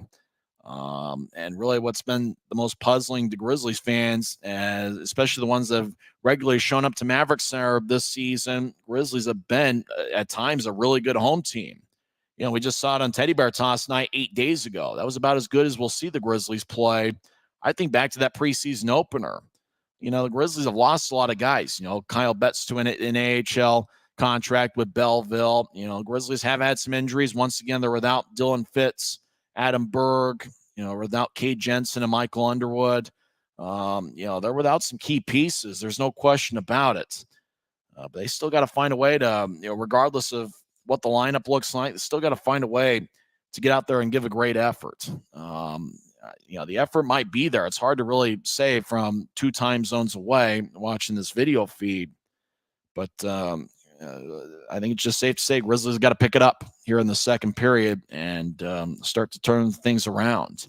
We'll come back in 1 minute and have second period action as Fort Wayne leads Utah 3-0 on the Grizzlies Hockey Network. When you pay with the Nitro card at Maverick, you always save 10 cents or more on fuel every gallon, every day. And you could save a whole lot more thanks to Nitro Best Price. Pick up a Nitro card and upgrade your Adventure Club account today. Recapping some of the key stats of the first period. Boy, Jack Dugan, he needs to have a statue outside of Fort Wayne in their arena at Memorial Coliseum with the way he's performed in the first period. I mean, really the thing is, seems like there's been 3 distinct stars for Fort Wayne in each of the games in this series, and today they're different stars than what we saw in either Friday or Saturday. Matt Wedman's certainly been a consistent force for Fort Wayne. He now has a point in all 3 games this series. He has 1 assist. We didn't see a ton of Dugan in the first 2 games of the series, even though Dugan is averaging a point a game coming into play tonight, 5 goals and 16 assists. Dugan, really was a good job by him getting his own rebound. As the shot was originally taken, they show the replay over and over again. Following your own shot, they talk about in basketball, and it really applies to hockey as well. Take that shot from the right side, keep skating towards the net. You never know what's going to happen. And Dugan, with the good hustle, earned that goal, which turned out to be Fort Wayne's 3rd of the game. It was on the power play. It wasn't really the type of look that you get on a power play. Normally you set up in the offensive zone, work it around, and find the open guy. It really kind of looked like either a breakaway of some kind, or it just looked like something that you don't normally see in a power play situation, that sort of shot. So it looks like they'll put 20 minutes on the scoreboard clock over at Memorial Coliseum. Grizzlies will have the same 5 that started the game. Actually, they got Aaron Aragon taking the face-off. Brandon Cutler to his right. I think that's Mick Messner to his left. And up top is going to be Quinn Wickers and Kyle Mayhew. Coach Kanasowicz might shuffle his forward lines a little bit to see if he can find the right combination. Draws won by Fort Wayne as Martin Haas back in his own zone. Grizzlies skate from left to right here in the second period. Komets from right to left. Komets skate in. Centering pass is picked off by Utah as Mayhew will glance it off the Fort Wayne skate. Puck lifts high into the air. And now it goes to Aaron Aragon, who throws it to Wickers. It goes behind him to the near corner, deep in the Grizzlies zone. Wickers gets hit 2-on-2 battle. Aragon skates towards the point, but Fort Wayne gets the puck. They'll drift it around Utah's net. Morgan Adams-Moison, their captain, will throw it back to the near corner as Fort Wayne chips to the circle near side. As the Komets skate towards their right. Fort Wayne in a whiteout jersey. Numbers are pretty tough to spot. Johnson will tap it off the backboards. Fort Wayne near corner. So they'll skate towards their right. Fort Wayne, righty shot, and it's blocked out in front of Cranley. Grizzlies get it. They'll carry it out to neutral ice. Right wing pass goes towards Cutler. He dumped it in, but not all the way, as it bounced off a Komet at their blue line. Campagna skates near goal line. Fans on a shot. It might have been a centering feed to somebody out in front of the net. Komets carry it back to center ice 1 minute into the second period. Fort Wayne backhands it toward Utah's net, and it bounced off a Semik's glove. He'll chase after it. He slides it along the near wing boards. Fort Wayne, right side, re-enters the zone. Righty shot, saved by Januzzi. Dante Januzzi is now the goaltender, replacing Cranley. As a goaltending change here to start the second period. Fort Wayne, high slot, righty shot, saved by Januzzi. As unfortunately, we never did get a view of the Utah net before the period. Dante Januzzi looks like he has replaced Will Cranley. Januzzi is making his 10th appearance this season, first in relief. He is 2-7 with a 3.17 goals against average and 902 save percentage. So Januzzi is going to be the starting goaltender for Utah to start the second period. As Will Cranley stopped 12 of 15 in the first. Draws in the far circle. It's won by Fort Wayne. Right side, they skate towards the far corner. Stapley delivers a hit as they hide behind the score bug on the top of the screen. Semick hits Fort Wayne as the Komets come out of the pile with the puck. They throw it to the right point, fake a shot. Corcoran skates towards the right circle. Corcoran's centering pass doesn't connect. Grizzlies do a good job defensively as Bernard throws it off the boards. Goes to Berglund, who's already got a 2-point game. He feeds up top. Komets, lefty shot is blocked away by Januzzi as Grizzlies slide it to the right side. As crossing center is Hume. He'll fire it in as Parks will just hold on to it. Well, he thought about giving up, but the whistle blew. Probably a quick whistle. And it looks like interference is going to be the call. As somebody's going to the box, I think it's going to be a Komet. And even 18 minutes left in the second period as the referee put together the X's signaling the penalty. And so interference, we believe, is the call. We couldn't see who it is on. We saw a Fort Wayne player skating towards the penalty box, but their bench area is right next to the box. Very unusual setup in Fort Wayne. The two benches are on opposite ends of opposite sides of the ice. Fort Wayne is on the far side. It is a Grizzlies power play as Fort Wayne is in the box. Let's see if the Grizzlies can capitalize as Fort Wayne wins the draw. They skate around the net, and Fort Wayne clears it out. So the Grizzlies on the power play as Januzzi plays behind his net in relief of Cranley. First relief appearance for Januzzi as a pro. As Mayhew slowly gets to his blue line. Now he gets to center ice. Mayhew glides towards his left. Now he enters the zone. Mayhew chips it towards the near wing boards. Cutler gets cut off, and now Fort Wayne gets it, and they chip it out as it goes past Patrick Marcinkiewicz. As Januzzi behind his net will throw it to the near side for Mayhew. It tapped off his stick and glides towards the Utah blue line. Komets chip it back in. Januzzi once again behind his net will play it. 17-20 and counting left in the second. Fort Wayne leads 3-0. As Grizz gets to center ice, Cutler crosses the center ice logo, veers off to the left. Cutler gains the line and throws to the corner and chases after it. Cutler gets hit by Hosh.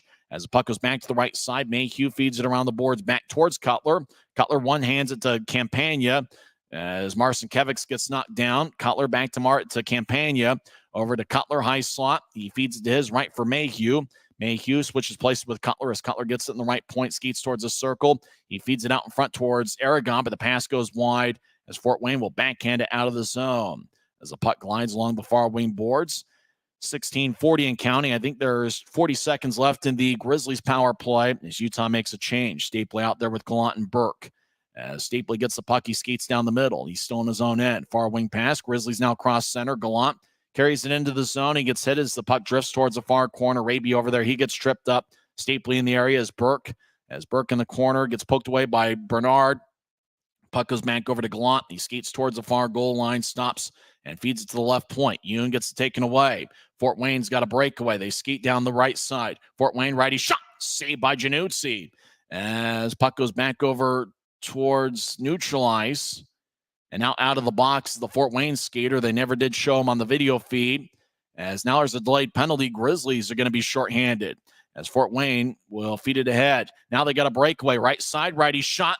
Saved by Januzzi, and the Grizzlies try to touch it up. Two breakaways by Fort Wayne over the last minute. Januzzi makes two key saves. Slashing is going to be the call, and it's going to be the Grizzlies going to the box as Messner and Karan each exit the penalty box after serving their penalties. Messner a double minor for roughing. Karan got a fighting major. Brett Stapley will join the penalty box. He'll be by himself as he'll serve 2 minutes for slashing. 15:46 left in the second. Fort Wayne leads 3-0, but with two breakaways, Januzzi already has been busy and been involved in this game.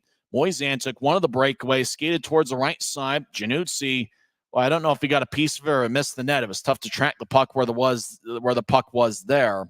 Komets up to 19 shots. Utah's taken 11. So face-off in the near circle is now Fort Wayne is on the power play. I think it's their third power play of the game. They're 1 for 2. As Matt Wedman will take the draw against Cole Gallant as the puck won by Fort Wayne. Puck bounces in the point. Sedlowski near side, throws it to the high slot. Somebody off the screen. That's Corcoran. Slides to the right side. Dugan. It throws it across. Bounces off of Sedlowski's stick. Mayhew battles with Berglund. As Sedlowski skates over to the corner, but the puck goes to Utah. Gallant crosses center ice. He'll lightly tap it in. Grizzlies make a change. 15:23 left in the second as Corcoran skates around his net. He now gets to the blue line of the Komets zone. Right wing pass. Fort Wayne enters. Berglund gets up top. Corcoran skates towards his left. Drops it off right point as the Komets fire it to the far goal line. Wedman shot saved by Januzzi. Fort Wayne centers it out in front. Shot. Januzzi dives, but the goal light goes off. And it's now a 4-0 hockey game. As Sean Sedlowski pats Wedman in the back. Corcoran. And it looks like Berglund skates to the bench first. They say that Carl Berglund gets the goal. It's his second of the night and third point of the evening. And it's now a 4-0 hockey game with 15:04 left in the second. It's a Komets' second power play goal. And the Grizzlies' tough weekend continues. Sedlowski, the Komets did a good job. Wedman out in front, took the shot, and then Januzzi made that save. Puck ended up in the right circle. Komets centered it to Berglund out in front, and Berglund had the puck cross the goal line. Januzzi dove, but it looked like kind of a clean shot as Januzzi at the end tried to dive, but it was too late. 14:50 left in the second period. It's 4-0 Komets. As we're back to skating 5-on-5, Thomas, high slot, lefty shot goes wide. As the Komets get it out to neutral ice, puck goes back over to Aragon. He feeds over to Thomas. Corey Thomas, a big 6'5 defenseman, fires it in as it bounces off the corner on 2 hops of the ice. Penner chases after it as puck goes back to neutral ice. Fort Wayne gallops after the puck, but it's the Grizzlies that have it. Utah slides ahead to Penner, re-enters from the left side. He backhands it to the corner. Fort Wayne chases after it. Hosh gets cut off by Cody Cron as Fort Wayne behind their own net feeds it to the far side. Komets will saucer it out to center as Berglund's on hat trick watch with 2 goals tonight. He'll backhand it to the near corner as chasing after it is Hume. He collides with a Komet. Semick will backhand it to the left point. Komets keep it in. They fire it off the end wall as Januzzi cuts it off and gets to Hume. Hume fires a near wing pass to Cron, who slides it high into the air. It bounces at center ice as Messner will fire it in. As Parks lets it go towards the near boards. Utah centers it from the right point. It's picked up by Moisan, who moves it ahead right side. As Fort Wayne gains the line, they chip it over to the high slot. Moisan, righty shot is blocked. Grizz come back the other way from left to right. As Campagna gains the line, where number 26 drops it off for Wickers. Wickers, right side, lefty shot, saved by Parks. Rebound flips high into the air. Now Grizzlies far goal line, backhand shot saved by Parks. Left side, Mayhew, lefty shot is wide.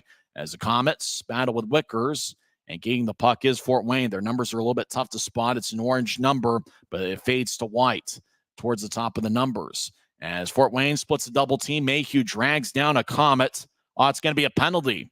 As the puck was about 20 feet in front of Januzzi, Fort Wayne tried to split Gallant and Mayhew.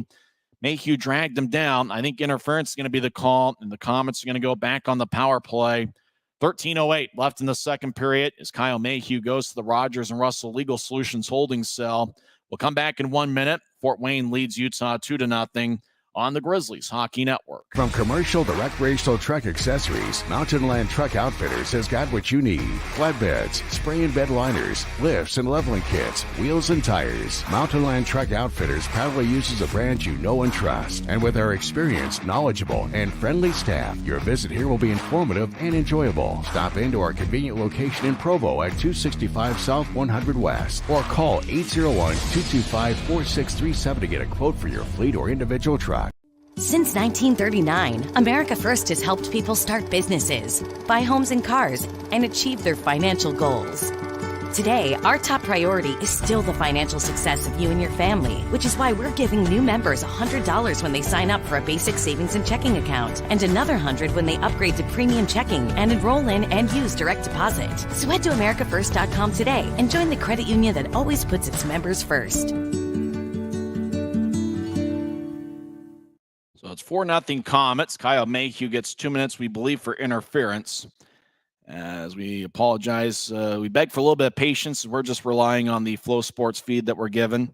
Attendance tonight in Fort Wayne, 6,989, 6,989. Mayhew got, they listed as a bench minor. I think it was just a minor penalty for interference, 652 in. As Fort Wayne's taken 21 shots, Grizzlies 14. Kind of looks like a football score in the terms of the shot count here on week 15 of the NFL. As a draw won by Utah, Januzzi in net for the second period, replacing Cranley, who played the first. As Fort Wayne gets held up right point, Grizz cleared out to center. Corcoran gathers it for Fort Wayne. He'll backpedal into his own zone 7 minutes into the second period. Komets slided ahead to Berglund, who's on hat trick watch with 2 goals. He drops off at the right point. Fort Wayne enters. As Wedman behind his net will throw it to the right side. Now up top to Corcoran. Corcoran over to Wedman.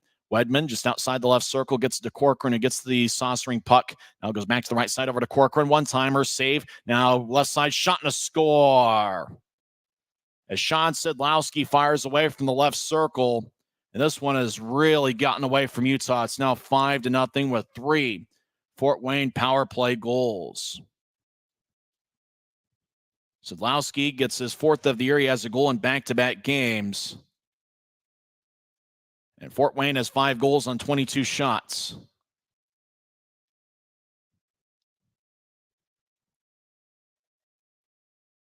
Going to skate 5-on-5 at center ice. And if you're a Grizzlies supporter, I don't even know what you say at this point. As a draw won by Fort Wayne. As the Komets back in their own end. Plays going on. They'll show a replay of the goal. Bounced off of Januzzi. And then went to Sidlowski in the far circle, and Sidlowski had some time to gather and fired it over Januzzi's left shoulder. 12:20 and counting left in the second. As they show a replay once again, it looked like Ian was trying to block it, but it went over his back. And it looked like it came pretty close to Ian, but he just couldn't get it. Back to live action. Grizz cross center ice. Raby flips into the far corner, chases after it. Raby, one of the faster players in the Grizzlies. Marcinkiewicz will throw it along the goal line. Skating in Wickers to take a shot. He scores! Quinn Wickers gets his first in a Utah uniform as he scored from along the near goal line. The puck just kind of trickled towards him, and Wickers went top shelf over Tyler Parks. So the Grizzlies get on the board with 11:58 left in the second.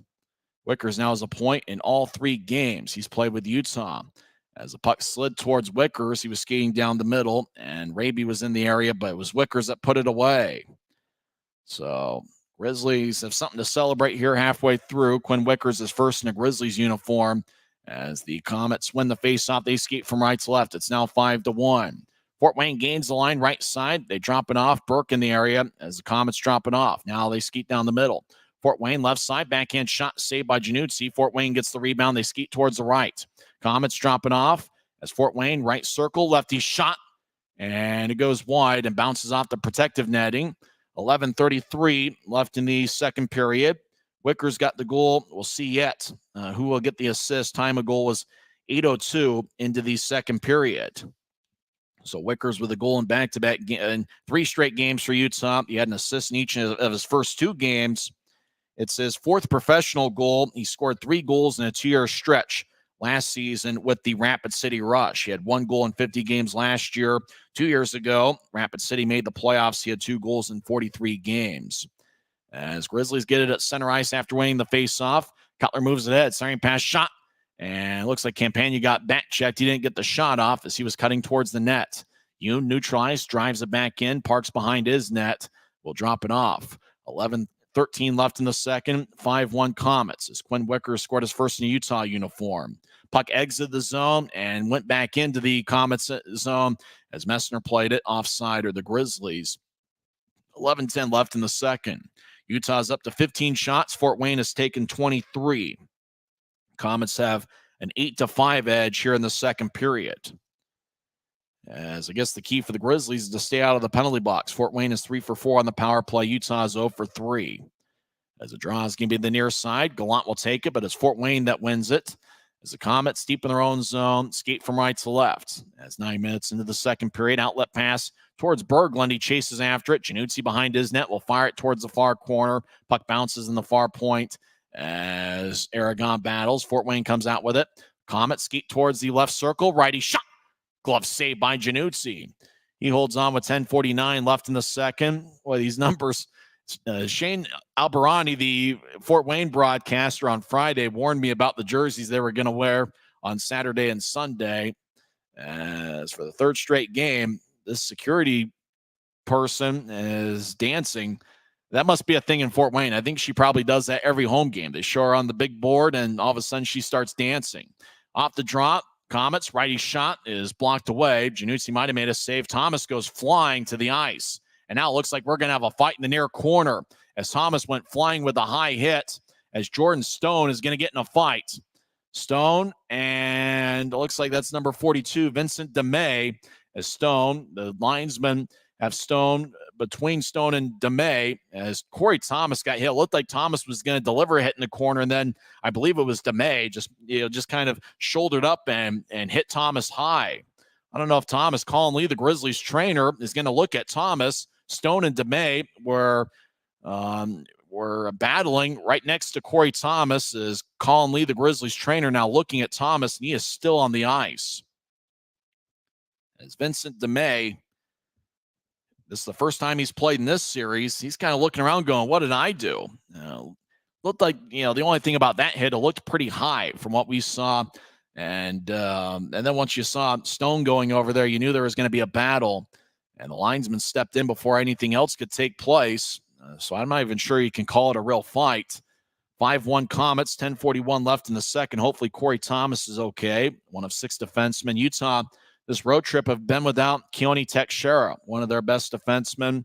And if you haven't followed the last couple days, Grizzlies captain Josh Wesley called up to the AHL's Colorado Eagles. He played in 20 games earlier this year with Utah and had 4 goals and 5 assists. And the Grizzlies still without Kay Jensen and Michael Underwood. So Utah without 4 defensemen that I think before the season they were really counting on. Quinn Wickers has certainly given Utah a bit of a boost. They show the replay.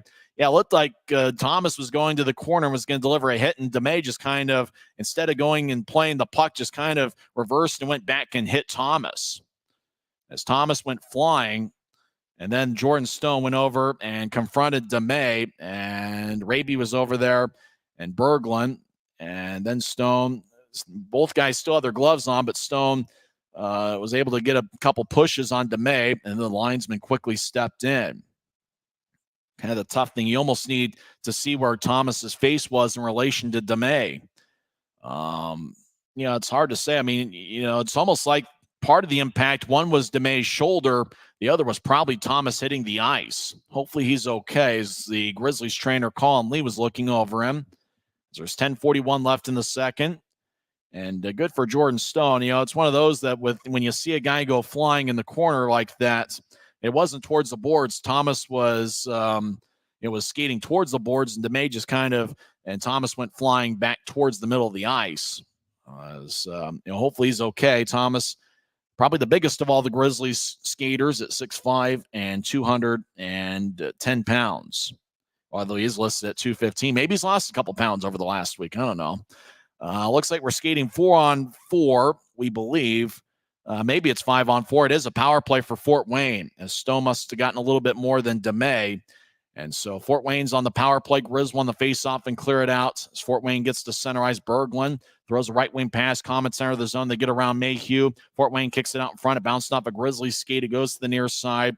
As the Komets near side feed it to the left side. Now it's back up top for Corcoran.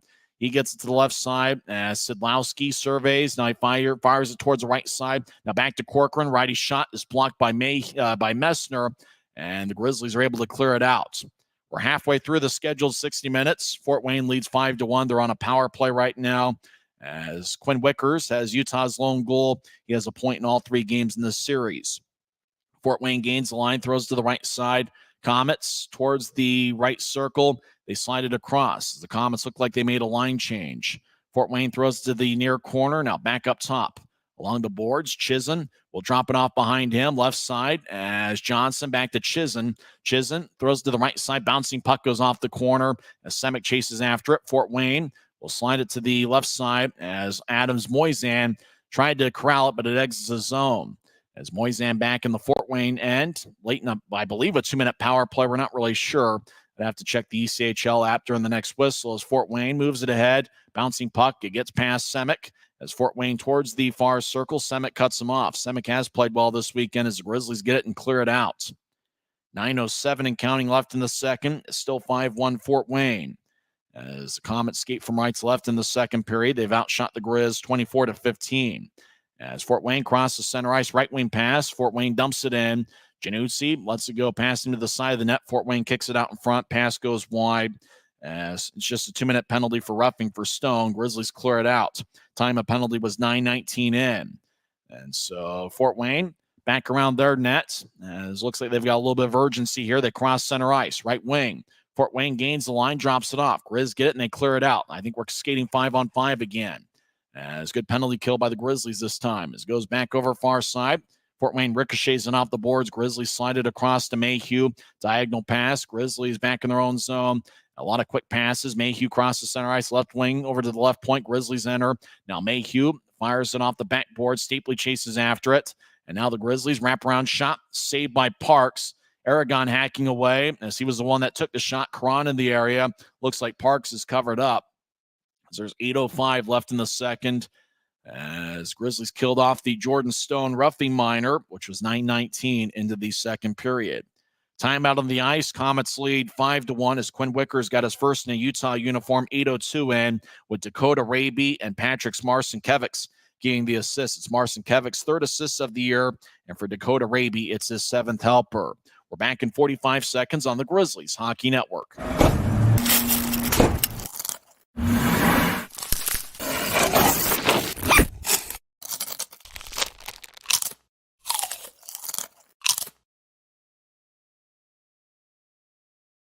We keep this love in a photograph.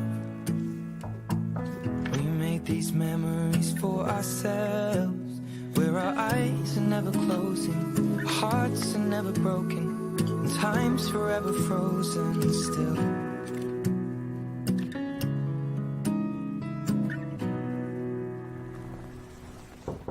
So you can keep me inside the pocket of your ripped. 8:05 left in the second period. Last game in the Eastern time zone as Grizzlies trying to make a comeback down 5-1. Don't forget the Grizzlies on Friday night will be at Idaho Central Arena to take on the Steelheads in the last of a 5-game road trip. Grizz will return to Maverick Center on Saturday night as it will be December 23rd. I think that's Festivus Day, as we'll have some airing of grievances on Saturday as Grizzlies take on the Steelheads.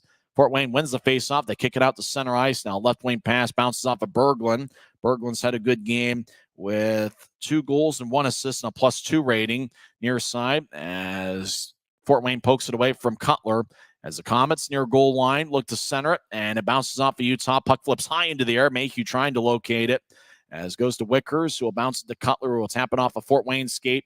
Puck goes back to neutralize. Fort Wayne fires it in on the Januzzi. Puck goes wide as Grizzlies spread the ice behind Januzzi's net. 7:25 and counting left in the second. Fort Wayne leads 5-1. Grizz skate from left to right here in the second period. Far wing pass. Grizz carry it out to center. Semick fires it in as Parks gets it off the boards. He'll drop it off for Martin Hash as the Komets will glide it high into the air. Bounces at the center ice logo. Yoon backs it out at his blue line. He'll slide it across to Semick, who will chip it ahead past Tyler Penner. As chasing after it is Raby. Parks throws to the near corner. Raby gets over there. He gets held up by a Komet. Now Semick will backhand it to the right point. Yoon with a righty shot is blocked. As Fort Wayne will bounce it over. Penner gets it center ice and he'll backhand it in. As Hash skates after it behind Tyler Parks' net. Hash in the near corner. Fires it to the opposite corner as Fort Wayne with an outlet pass.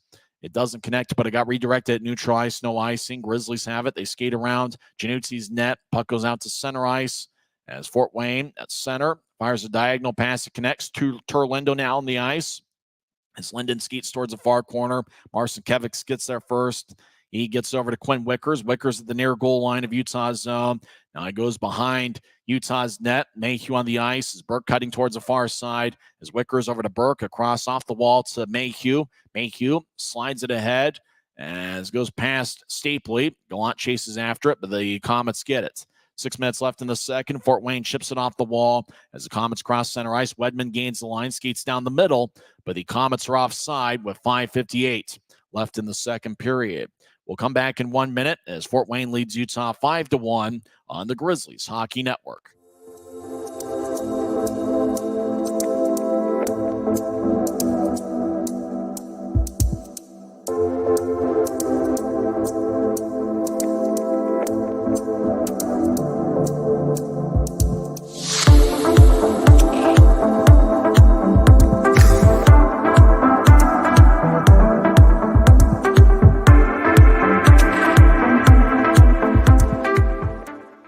Since 1939, America First has helped people start businesses, buy homes and cars, and achieve their financial goals. Today, our top priority is still the financial success of you and your family, which is why we're giving new members $100 when they sign up for a basic savings and checking account, and another $100 when they upgrade to premium checking and enroll in and use direct deposit. So head to AmericaFirst.com today and join the credit union that always puts its members first.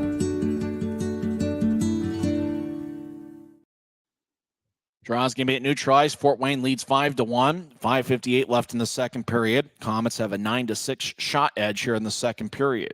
Fort Wayne has 3 goals in the first and 2 in the second. They are 3 for 5 on the power play. Grizzlies no goals in the first, and Quinn Wickers scored 8:02 into the second period with Raby and Marcinkiewicz getting the assists.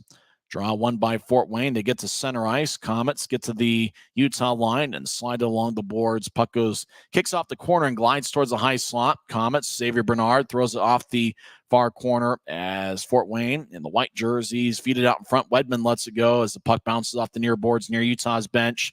As Fort Wayne resets, they glide back into their own end. As Wedman over to Corcoran, who's played a busy game tonight, probably because I can see the number 7 on the back of his jersey better than the other guys. As Fort Wayne collides with Una in the near corner, now they slide it up top. Fort Wayne gets it across. Corcoran will fire towards the net. Righty shot. Saved by Januzzi. He holds on. 5:21 left in the second. And looked like a bit of a confrontation over in the high slot. As there's 5:21 left in the second. They got 2 on-ice MCs, it looks like, over in Fort Wayne. And it looks like they alternate back and forth. Probably talking about sponsors and things like that. Fort Wayne has about 7,000 in attendance tonight. Draw's going to be in the Grizzlies zone far circle. Cole Gallant will take it. Aaron Aragon out there as well as Cody Cron. It looks like Ryan Kanasowicz is shuffling the forward lines a little bit here to try to find some continuity. Grizzlies win the draw. Mayhew loses it in the far corner as Fort Wayne will feed it up top. Right side. Komets kick it to the corner. Grizz pick it off. As Utah crosses center ice, Mayhew slides it between Gallant's legs, and it goes deeper in the Komet zone. Gallant drops off for Cron, who gets double-teamed along the end wall. Puck at Cron's ankles. Fort Wayne slides it to the near side. Grizz still in the attack zone as Cron lets it go. Gallant behind his net. Chips it up top left side. Wicker swings and misses. Now he gets it back as he kept it in. Gallant over behind the net as Aragon gets held up. As Cron joins the play 2-on-2 battle over there along the far corner as Tyler Park stands and looks over his right shoulder as Karan throws it back to Aragon. Aragon slides to Gallant, who's behind Fort Wayne's net, skating towards the far side. Gallant kicks it back to Aragon. Aragon will nudge it back to the far corner as Karan behind the net gets it poked away as Fort Wayne will saucer it high into the air. It bounces in the Grizzlies zone. And no icing near corner. Fort Wayne drops it off. Komets skate towards the point as Raby drops it off for Penner. Penner to the right side gains the line, and he steers it to the corner. As Penner gets pushed along the glass, Raby joins the play. He delivers a hit on Berglund. Now the puck goes back to Berglund as Raby was skating towards the net. Berglund clears it out. It goes to center ice. Stone slides it across to Yoon. Hopefully Corey Thomas is okay. He's usually paired up with Stone here this weekend, and he's not out there. As hopefully the injury sustained isn't too bad. As Marcinkiewicz right side, as he's along the near boards, Marcinkiewicz surveys. Now he skates back towards the corner, near side, as he feeds to the left side. Puck slowly glides towards center ice as Fort Wayne gallops over there as Berglund gets hit. As the Komets nudge it ahead, it goes past Aragon. Right side, righty shot. Bounces off of Januzzi, hits the top of the net, and goes off the end boards. Close call there, but Grizzlies catch a break behind the net. As Stone skates towards the near corner as he continues to battle with two Komets. Puck lines towards the left side. Komets fumble it away. Marcinkiewicz gets dragged down. High slot. Komets feed it to the right side. Komets right circle. Righty shot goes wide. Now left side. Lefty shot is blocked away by Januzzi. Puck to the right point. Komets still in the offensive zone. 3 minutes left in the second. As Fort Wayne slides it up top. Xavier Bernard. He's on the right side. Marcinkiewicz shadowing him. Bernard slides it across. Picked off by Utah. As Jordan Stone gets to center ice, and he'll tap it in slowly as the Grizz make a change along the near side. Fort Wayne, Corcoran wraps it around the wall towards center ice as the Komets backhand it towards the left wing, literally kicked ahead as the Komets drive it in. Januzzi behind his net wearing number 73 drops it off as Utah spreads the ice. 2.5 minutes left in the second. As Mayhew back in his own zone over to Stapley. Stapley, across, bouncing puck is gathered by Burke, who crosses center ice. Burke gains the line and throws to the corner. Burke blows a tire. He gets back to his feet as Burke skates towards the far circle as he's falling down, takes a backhand shot that goes wide. Gallant feeds up top to Mayhew. Right side, lefty shot goes wide. As Wicker skates towards the corner, he gets hit and divorced from the puck. As puck goes back over to Wickers. Wickers wearing number 12 as he gets hit and held up along the wall. Fort Wayne gallops over there, tried to clear it out, and it bounced off the Wickers. Now it goes back to another Komet who carries it across center ice far side. As Fort Wayne avoids a check, they feed it to the right circle all alone. They try to center it out in front. Grizzlies get a stick in the way as Utah carries to center ice. As Wickers look to center to Mayhew. Fort Wayne sticks it away as Mayhew drops off far goal line. Grizz kick it off a Fort Wayne skate as Messner will battle, but Fort Wayne gets the puck. 1.5 minutes left in the second period. Fort Wayne at neutral ice will drive it in. Januzzi behind his net will drop it off as Grizzlies still continue to skate from left to right. They move it ahead as Messner crosses center ice. The Merrimack product gets the line. Fort Wayne one-hands it away from him as Fort Wayne crosses center. As the Komets chip it over to the near corner. Yoon delivers a hit. Cutler in the area as well. As Fort Wayne gets hit along the boards, Berglund goes down. As Cutler in the area again, they continue to battle in the near corner. Grizzlies chip it around their net. As Utah will slide it ahead far side. As there's a collision, we get a fight. Brandon Cutler's in a fight with somebody on Fort Wayne. As Cutler, and looks like the Fort Wayne player is very heated. Now he wants to go after Cutler some more. The linesmen step in as it's Jack Dugan. Dugan and Cutler want to battle. The linesmen step in as Cutler and Dugan. And now Dugan, he is very aggressive going after towards Cutler. Cutler has some words for Dugan. They're now at center ice near the Grizzlies bench as the linesmen having to use a lot of strength to keep Dugan away from Cutler. As there was a hit there. I mean, Cutler was along the near boards. I think he hit Dugan, or maybe it was vice versa. And with 49 seconds left in the second, both Dugan and Cutler, we believe, will go to the locker room. We saw Dugan go to his locker room, and I think Cutler's going towards the Utah side. As both guys are very heated at each other. I don't know if it's going to be matching penalties or if somebody's going to get a power play out of it. As there's 49 seconds left in the second. Looks like they were going to show us a replay, and then we just saw gloves fall off, and then Cutler dragged Dugan to the ice, and didn't really look like we saw a punch there. Then the linesman stepped in, and then Dugan was pretty much feeling that he didn't have his say in how that bout went, and he really wanted to get back after it. As Cutler held up Dugan and held him down on the ice, and then Dugan got back to his feet. Dugan felt like he didn't have a fair shake and didn't really get after Cutler. And then Dugan really wanted to get after it. And, one of the linesmen had to be very strong to keep Dugan away from him. The linesmen tonight are Ryan Madsen and Quinn Schaefer, and those two got their money's worth. And, they earned their paycheck there trying to separate those two late in the second period. Fort Wayne with 26 shots, and the Grizzlies have 16. As we're late in the second period, we'll obviously go over all the scoring and the story of the game during the second intermission. So we'll see if either team's going to get a power play. It almost looks like if anybody is, it would be Fort Wayne. As there's 49 seconds left, the referee and two linesmen are probably talking it over. As we see a lot of posts, Fort Wayne, they got a pretty good fan base in terms of people taking pictures, taking selfies of themselves at the game. As they've got about 7,000 here on a Sunday afternoon, kind of a late afternoon start, 5 o'clock locally in Fort Wayne, as a lot of people, and it's a whiteout weekend. I think you can actually bid on those Fort Wayne jerseys. I think they're kind of specially typed jerseys that they're just wearing this weekend. Draws at neutral ice. We got 5 on the Fort Wayne side, and we can't see, there's 5 on the Grizzlies. So we're skating 5-on-5 here late in the second period. As Utah wins the draw, Fort Wayne takes it away. As they skate towards their left, Grizzlies good on the back check as Brett Stapley gets it. It looked like both teams were skating in slow motion there. As puck bounces, it goes to neutral ice. Cody Cron crosses center. Left wing pass. Ice must be playing a little bit slow here today. Grizzlies dump it all the way to the backboard. Cron chases after it. Stapley as well. 2 Komets in the area.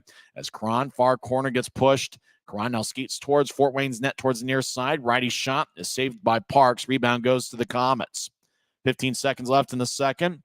As they saucer it out to the Utah blue line, Yoon has a bounce off his glove. As Utah center ice battles, Stapley. Fort Wayne comes out with a puck, 5 seconds left. As they get around Yoon, as Utah will tap it off the glass. And that will do it for 40 minutes over at Memorial Coliseum. As the whistle blows.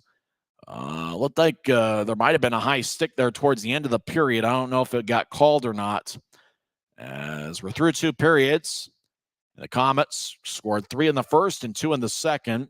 Quinn Wickers got his first Grizzlies goal, 8:02, and with Marcin Kevics and Raby getting the assist, it was Wickers' 4th professional goal. He scored 3 over the last 2 years with Rapid City.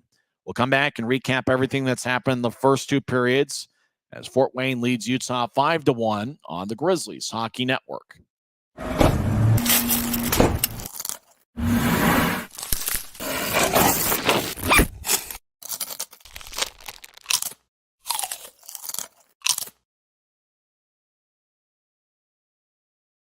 At Smith's, shop Kroger brand products for all of your favorite things this holiday season. Because our proven quality products come at exceptionally low prices. And with a money-back quality guarantee, every dish is sure to be a favorite. These are a few of my favorite things. La la la la, la la la la. Whether you shop delivery, pickup, or in-store, Kroger brand has all your favorite things. Smith's, fresh. This isn't just copper. It's our job. It's food on our family's tables. Without it, we couldn't stay in touch. It's what keeps our homes warm and our lights on. It's the power behind the team and a greener, brighter future. This isn't just copper. It's a proud Utah and a strong America. From commercial to recreational truck accessories, Mountain Land Truck Outfitters has got what you need. Flatbeds, spray and bed liners, lifts and leveling kits, wheels and tires. Mountain Land Truck Outfitters proudly uses a brand you know and trust. And with our experienced, knowledgeable, and friendly staff, your visit here will be informative and enjoyable. Stop into our convenient location in Provo at 265 South 100 West or call 801-225-4637 to get a quote for your fleet or individual truck. Mountain Land Truck Outfitters. Welcome back to Grizzlies Hockey. I'm Tyson Whiting. I'm hanging out in the Grizz Cave at Maverick Center. Grizzlies are 2 time zones to the east of me as, well, Fort Wayne leads 5-1. They scored 3 first-period goals. Carl Berglund got the first goal of the game, 2:16 in. It's his 3rd of the year. Noah Gansky and Jack, don't call me Jimmy Dugan, with the assists. Nolan Volkan made it 2-0 as he scored a 5-on-5 goal, 14:55 in. Berglund and Dugan with the assists. And then the Komets got in a power play late in the first period, and Dugan scored his 6th of the year. The initial shot bounced off of Will Cranley. Dugan followed his own shot, got the rebound, and put it away. It's his 6th of the year. As yes, Dugan with an assist in all, or with a point in all 3 of Fort Wayne's goals in the first period. Komets led 3-0 after 1. They outshot the Grizzlies 15-10. Will Cranley stopped 12 of 15 in the first period. He was replaced by Dante Januzzi, who saved 9 of 11 in the second period. 4:56 into the second, on a power play, it was Berglund getting his 2nd of the game. Matt Wedman picked up his 2nd assist of the night, and guess who? Jack Dugan with an assist. Dugan's third assist of the game. It was 4:56 into the second on the power play. And then Sean Sidlowski scored from the left circle, 7:25 in. It was a power play goal. Connor Corcoran with an assist. And guess who? Jack Dugan with an assist. He has 1 goal and 4 assists tonight. Dugan is a +2. He's had 3 shots and 12 minutes worth of penalties. So Jack Dugan has a point in all 5 of Fort Wayne's goals tonight. Dugan and Brandon Cutler got roughed it up a little bit with 50 seconds left in the second period. Both guys got 2 minutes for roughing, and they also got a 10-minute misconduct for continuing altercation. Now, Dugan, he's a fight away from a Gordie Howe hat trick. Maybe him and Cutler can decide to drop the gloves at center ice and see if they can find a way to get Dugan the Gordie Howe hat trick. Why not? He's got 1 goal and 4 assists and has done everything else.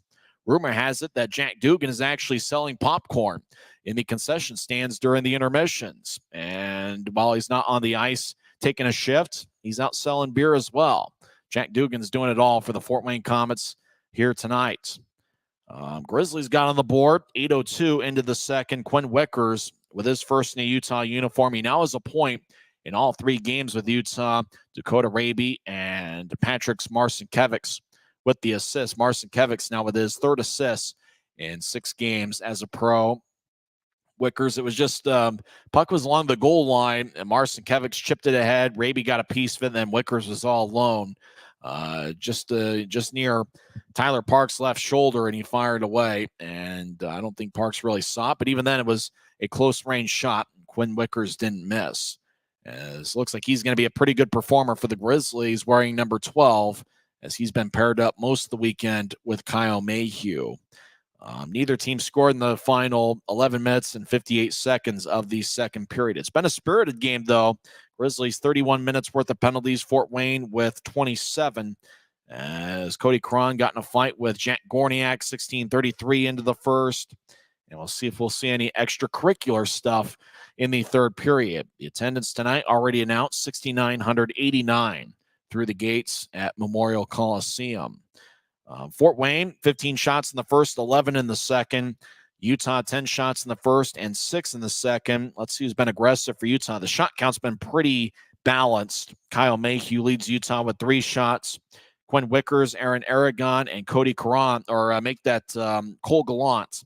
Gallant, Aragon, and Wickers each with 2 shots. And then quite a few Grizzlies with 1 shot on goal here through 2 periods. Connor Corcoran, their defenseman, number 7, leads the way with 5 shots. Dugan has 3 shots, as does Berglund, Xavier Bernard, and Nolan Volcan. Volcan a +1 and has 1 goal. Really the big stars, we mentioned Dugan, 1 goal and 4 assists. Carl Berglund, 2 goals and 1 assist for Fort Wayne. He's a +2. Volcan and Sidlowski each have goals for Fort Wayne. Matt Wedman has 2 assists, and I think that means that Wedman, he has a point in all 3 games. He has 2 multiple-point games in this series. As Fort Wayne has gotten a good performance from Tyler Parks. He has stopped 15 of 16. Will Cranley was in net the first period for the Grizzlies. He saved 12 of 15. Dante Januzzi came in the second period, stopping 9 of 11. Fort Wayne has really made a lot of hay on the power play. They are 3 for 5 on the power play. Grizzlies are 0 for 3.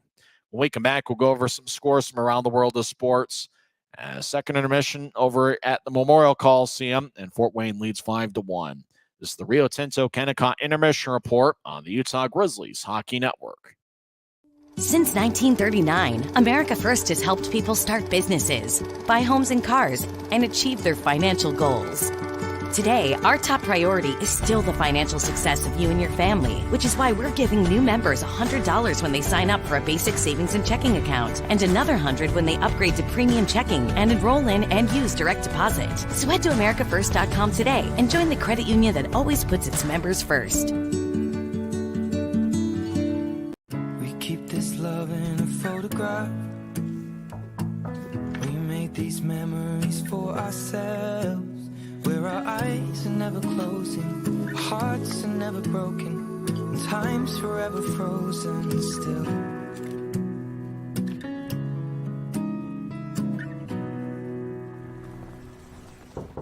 So you can keep me inside the pocket of your head.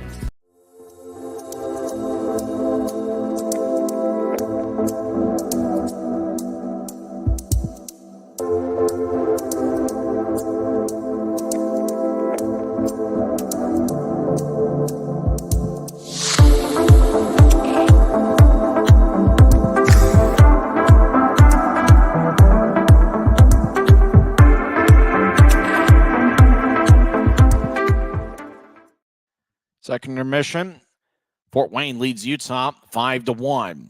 Other action in the league, Adirondack defeats Maine 4-3. Savannah with an upset home victory over Greenville 6-1. Greenville gets their sixth loss of the season. They are now 19-6. Savannah is 9-12-3-1. Toledo defeats Iowa 5-4. That game in overtime as the Walleye are off to an outstanding start this year as they are now 16-4-1-2. And Toledo, obviously one of their big rivals is Fort Wayne. And it's kind of interesting when the Grizzlies played Toledo in the Western Conference Finals back in 2022. I actually heard from some Fort Wayne fans that were pretty much saying, hey, you got to beat Toledo for us because of how heated that rivalry can be at times. As Gressok got the game winner for Toledo 6-04. And interestingly enough, you talk about the 7-minute overtime periods. If it were just like any other professional hockey league and you had the 5-minute overtimes, that game would have actually gone to a shootout. As that goal is the game winner in the Toledo game was scored with 56 seconds left in overtime. And I kind of like it the way the ECHL has it. We like to see games decided in overtime rather than a shootout.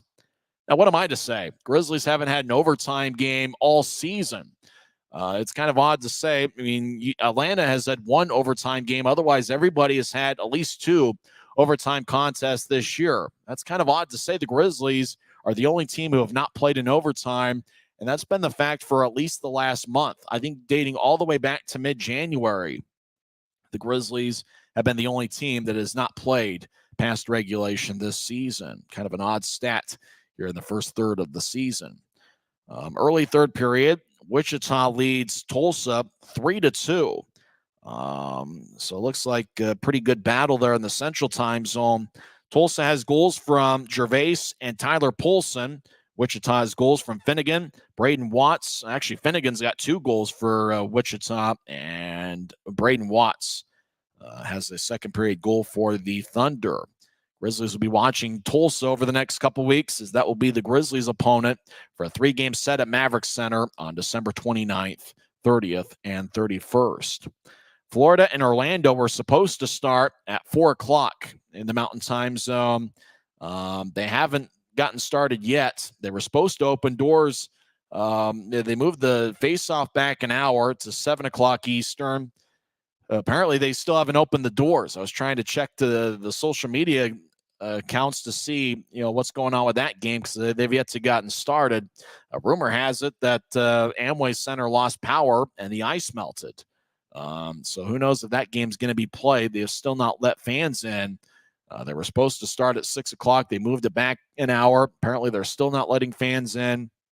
So who knows if Florida and Orlando will actually do battle over at Amway Center tonight, or if they're going to have to postpone it to another day.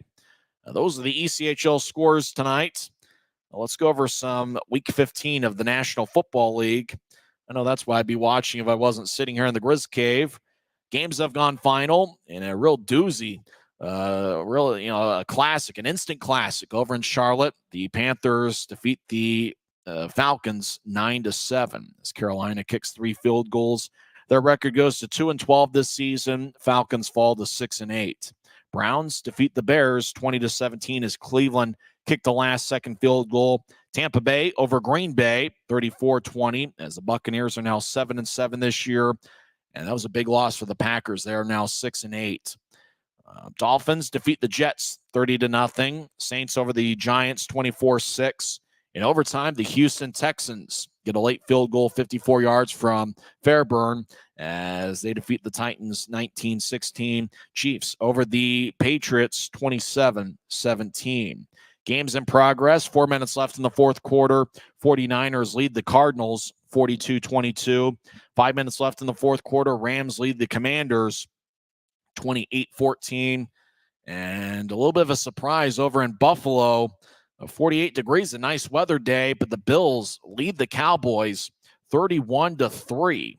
Dallas 10-3 on the year. Bills are 7-6. That's a big victory for the Bills. Tough day for Dak Prescott. He is just 14 of 25 passing, 91 yards, no touchdowns, and 1 interception. On the Bills side, it looks like Josh Allen, a very pedestrian day of his own right. He is just 7 for 15 passing for 94 yards, 1 touchdown. Where the Bills have really made their mark is on the ground. James Cook has 179 rushing yards and 1 touchdown. The Bills as a team have 255 rushing yards. Josh Allen does have a touchdown run and 24 yards rushing as the Bills open up a can on the Cowboys. 31-3, that game with 8 minutes left in the fourth quarter. 5 games in the NHL. One has gone final as Vancouver defeats Chicago 4-3. At 5 o'clock, the Ducks, there's actually one game in progress as there's no score between the Capitals and Hurricanes. Both teams above the 500 mark this season record-wise. Carolina is 16-12-2. At 5 o'clock, the Anaheim Ducks are at the New Jersey Devils, rematch of the 2003 Stanley Cup Finals. The Grizzlies NHL affiliate, the Colorado Avalanche, hosts San Jose at 6 o'clock. And also at 6 o'clock, Ottawa is at the Vegas Golden Knights. Well, Grizzlies looking for a comeback here as Fort Wayne leads 5-0.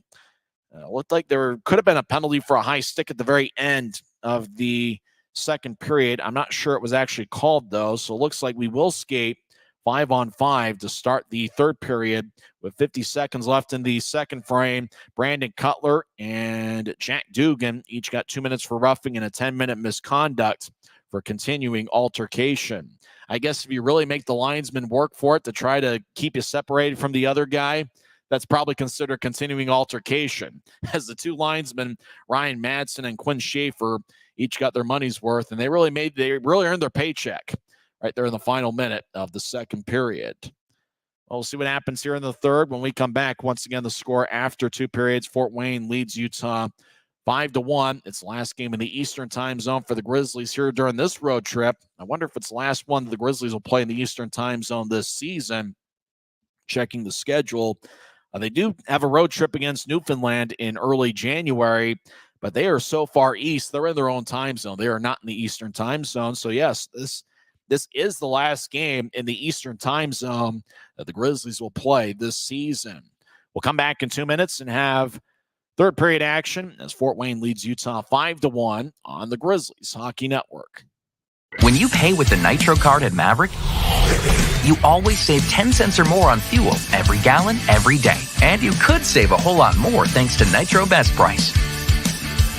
Pick up a Nitro card and upgrade your Adventure Club account. At Smith's, shop Kroger brand products for all of your favorite things this holiday season. Because our proven quality products come at exceptionally low prices. And with a money-back quality guarantee, every dish is sure to be a favorite. These are a few of my favorite things. La la la la, la la la la. Whether you shop delivery, pickup, or in-store, Kroger brand has all your favorite things. Smith's, fresh. This isn't just copper. It's our job. It's food on our family's tables. Without it, we couldn't stay in touch. It's what keeps our homes warm. And our lights on. It's the power behind the team. And a greener, brighter future. This isn't just copper. It's a proud Utah and a strong America.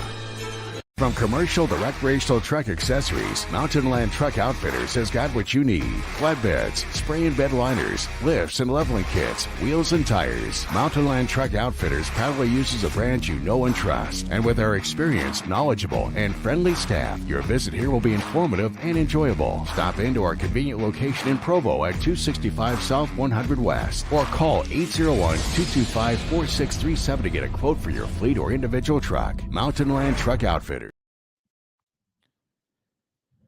Fort Wayne leads Utah 5-1. I guess the Fort Wayne beat writer, Justin A. Cohn, had an interesting tweet. He said, you know what's funny? Both teams Miss Cam Wright.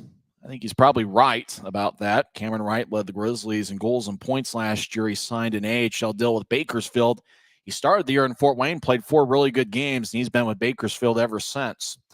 As the draw is going to be at center ice, Mick Messner will take it for Utah Grizz. Skate from right to left here in the third period. J.C. Campagna out there as well. And draw won by Utah as the Grizz skate towards center ice. As Wickers lifts it in, he's got Utah's lone goal as it bounces off the far corner. We get a whistle 8 seconds into the third period. As right off the draw, looked like a Comet went down near J.C. Campagna. I believe Campagna, right as the faceoff was happening, fired, got it. Well, let's see. It's going to be a Fort Wayne penalty, it looks like. Well, he's going to skate the penalty box right near the bench. It is going to be a penalty. Morgan Adams Moison gets a penalty 8 seconds into the third period.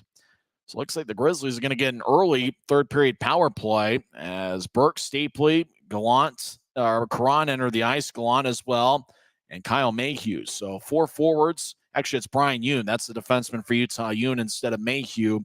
4 forwards, 1 defenseman. Utah on the power play, 8 seconds into the third period. Fort Wayne wins the faceoff. They skate from left to right here in the period as the puck goes back over to Stapley, right point. Stapley stops, skates towards the near circle. As he surveys, now he gets it back up top for Yoon. Yoon over to Stapley, who's now on the right point. He feeds to the far goal line. Now Utah shot saved by Parks. Now rebound right side, righty shot goes wide. Grizzlies far goal line chip away. Parks makes a save. Puck glides towards the far wing boards. Berglund will drop it off as Fort Wayne will carry it across the zone. Left wing pass 2-on-2. Fort Wayne enters as they drop it off.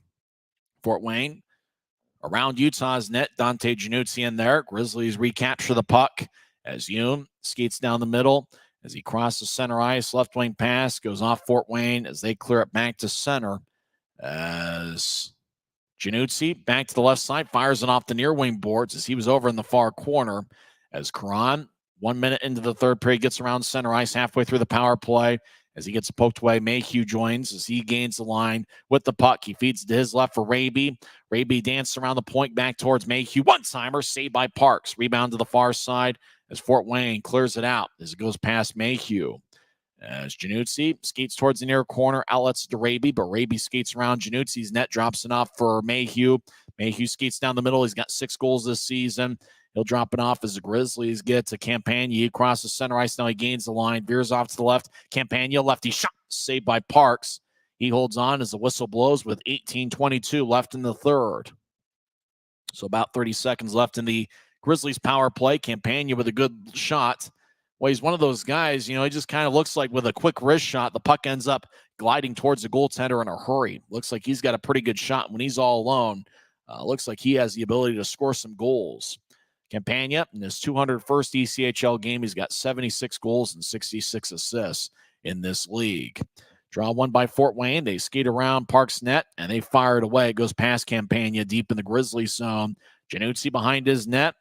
So he'll fire it towards the far side. Grizzlies still on their own end as Campagna drops it off.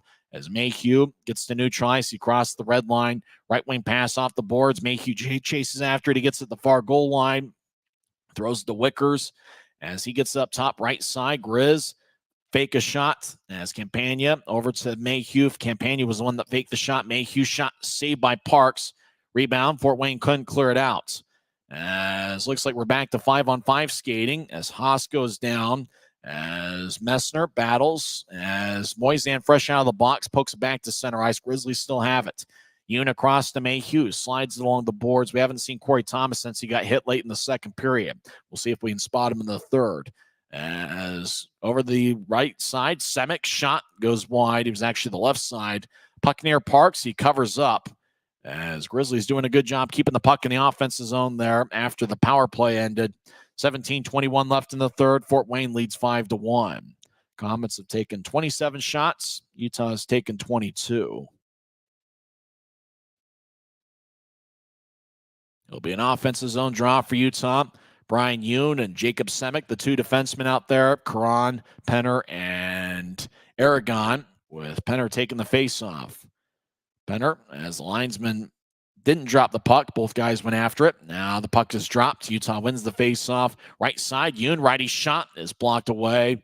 As near side, Karan drops it off as Aragon chases after it far corner. Now goes back to Cron, who kicks to Penner. Penner centers it and it bounces off the Fort Wayne skate.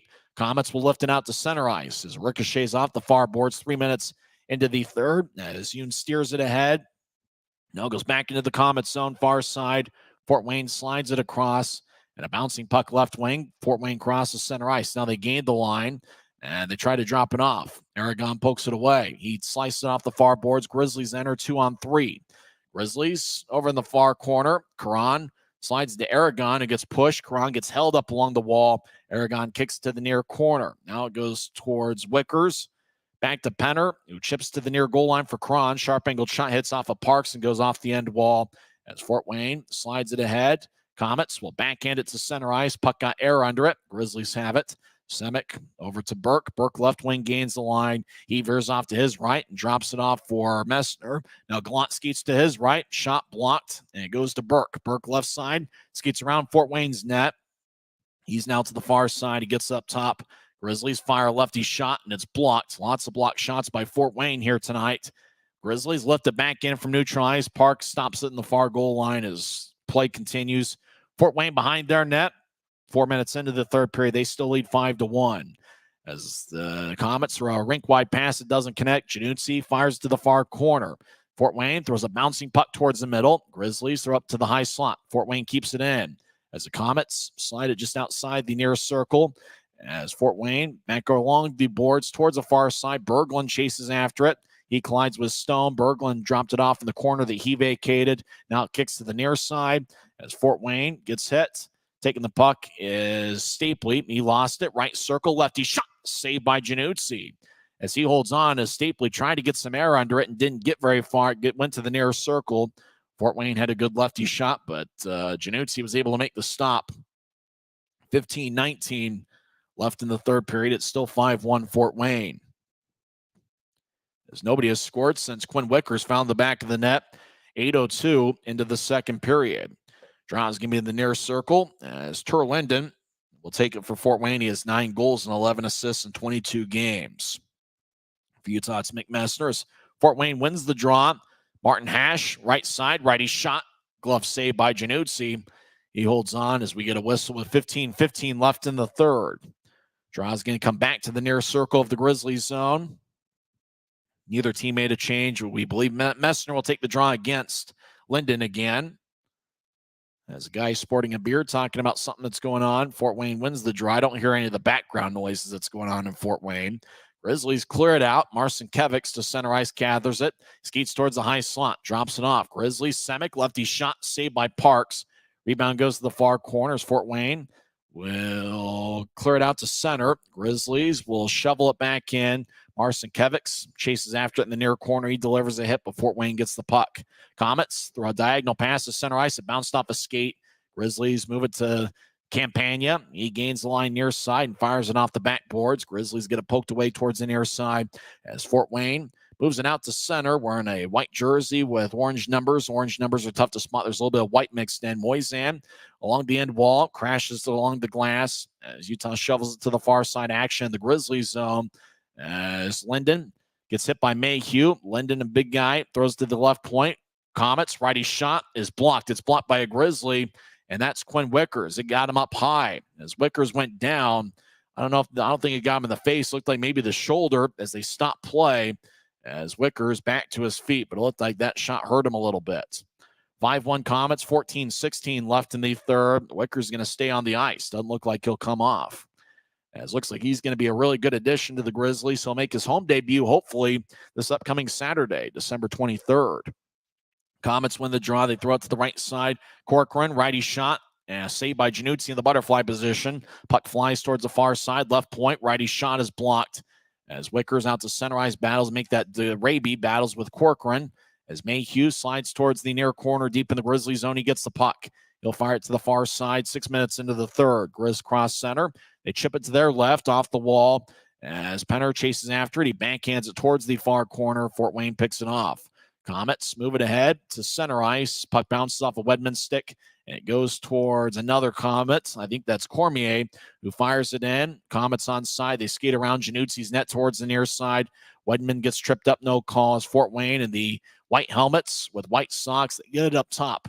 Fort Wayne skates down the middle. Noah Gansky, fancy move. He keeps the puck. He's on the left wing. Gansky, righty shot, saved by Januzzi.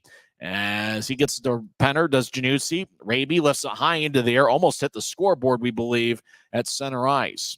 Komets, diagonal pass to the left, they enter. As Fort Wayne skates towards the left circle, lefty shot is blocked by Wickers. Second block shot over the last minute. Now Fort Wayne centers it over as it bounces off of Mayhew's stick as they might have made one pass too many. 2-on-1. Grizzlies enter the zone. Gallant, left circle, righty shot is blocked away by Parks. Parks' glove side is his right, and he made a blocker save with his left. As Fort Wayne back in front of Parks, now they chip it to center ice. Now they throw it back into their own zone as Fort Wayne spreads the ice with 12 minutes and 40 seconds left in the third. Komets have a 31-25 shot edge here tonight. As Fort Wayne now skates down the middle as time is on their side with 12 and a half left. Komets get to center ice, and they slice it in as it ricocheted off the far corner and slid towards the near side. As the Grizzlies battle, Jacob Semick, he skates around Januzzi's net. He's got good speed. Semick will move it across. Grizzlies try to get it back to Semick. Puck glides to center ice. Komets poke it away. Right wing as it ricochets off the far boards. Komets get their own end. Across to Hash. Hash will chip a blue line to blue line pass. Komets dump it in as Januzzi out of his net throws it off a Komet towards the far corner.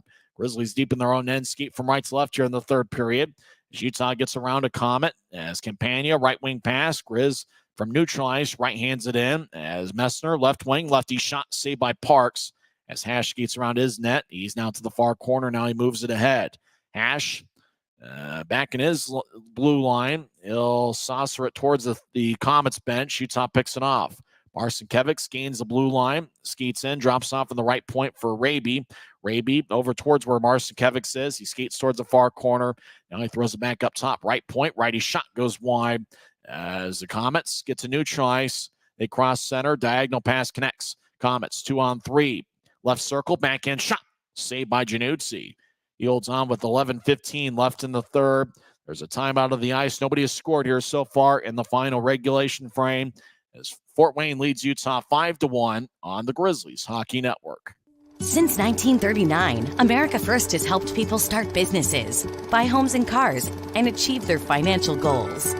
Today, our top priority is still the financial success of you and your family, which is why we're giving new members $100 when they sign up for a basic savings and checking account, and another $100 when they upgrade to premium checking and enroll in and use direct deposit. So head to americafirst.com today and join the credit union that always puts its members first.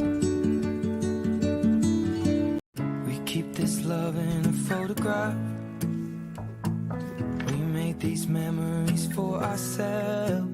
Where our eyes are never closing, our hearts are never broken, and time's forever frozen still.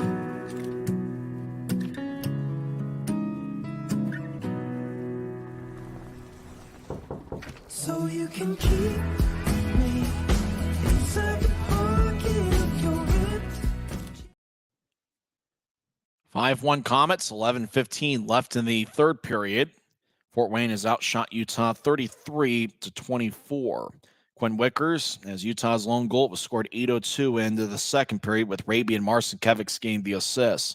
Draws in the Grizzlies' zone far circle as the Fort Wayne numbers. Shane Albarani, the Fort Wayne broadcaster, warned me the jerseys they were going to wear Friday and Saturday were tough to spot, and he was right. Carl Berglund takes the draw, but Utah wins it. They sell it all the way towards Fort Wayne zone. Marcinkiewicz runs it down to negate the icing, far circle. Grizzlies skate from right to left here in the third period. 9 minutes into the third, Marcinkiewicz feeds it across off the wall to Wickers. Wickers stops in the corner. Now he skates back towards the point, centers out to Marcinkiewicz. Right side, lefty shot, saved by Parks. Marcinkiewicz, 1 assist tonight, still looking for his first pro goal. He gets it poked away from the point. Marcinkiewicz hustles after it at center ice. Now he slides to Wickers. Wickers back to Marcinkiewicz, who chips it back to Wickers, who skates behind Utah's net. He stops behind Januzzi. Now he fires it towards the near side as Penner carries it out to center ice, and Fort Wayne took it away from him. Komets skate towards the right circle. Lefty shot. A save by Januzzi. Makes a glove stop with 10:26 left in the third. As Komets up to 34 shots here in the last of a 3-game set.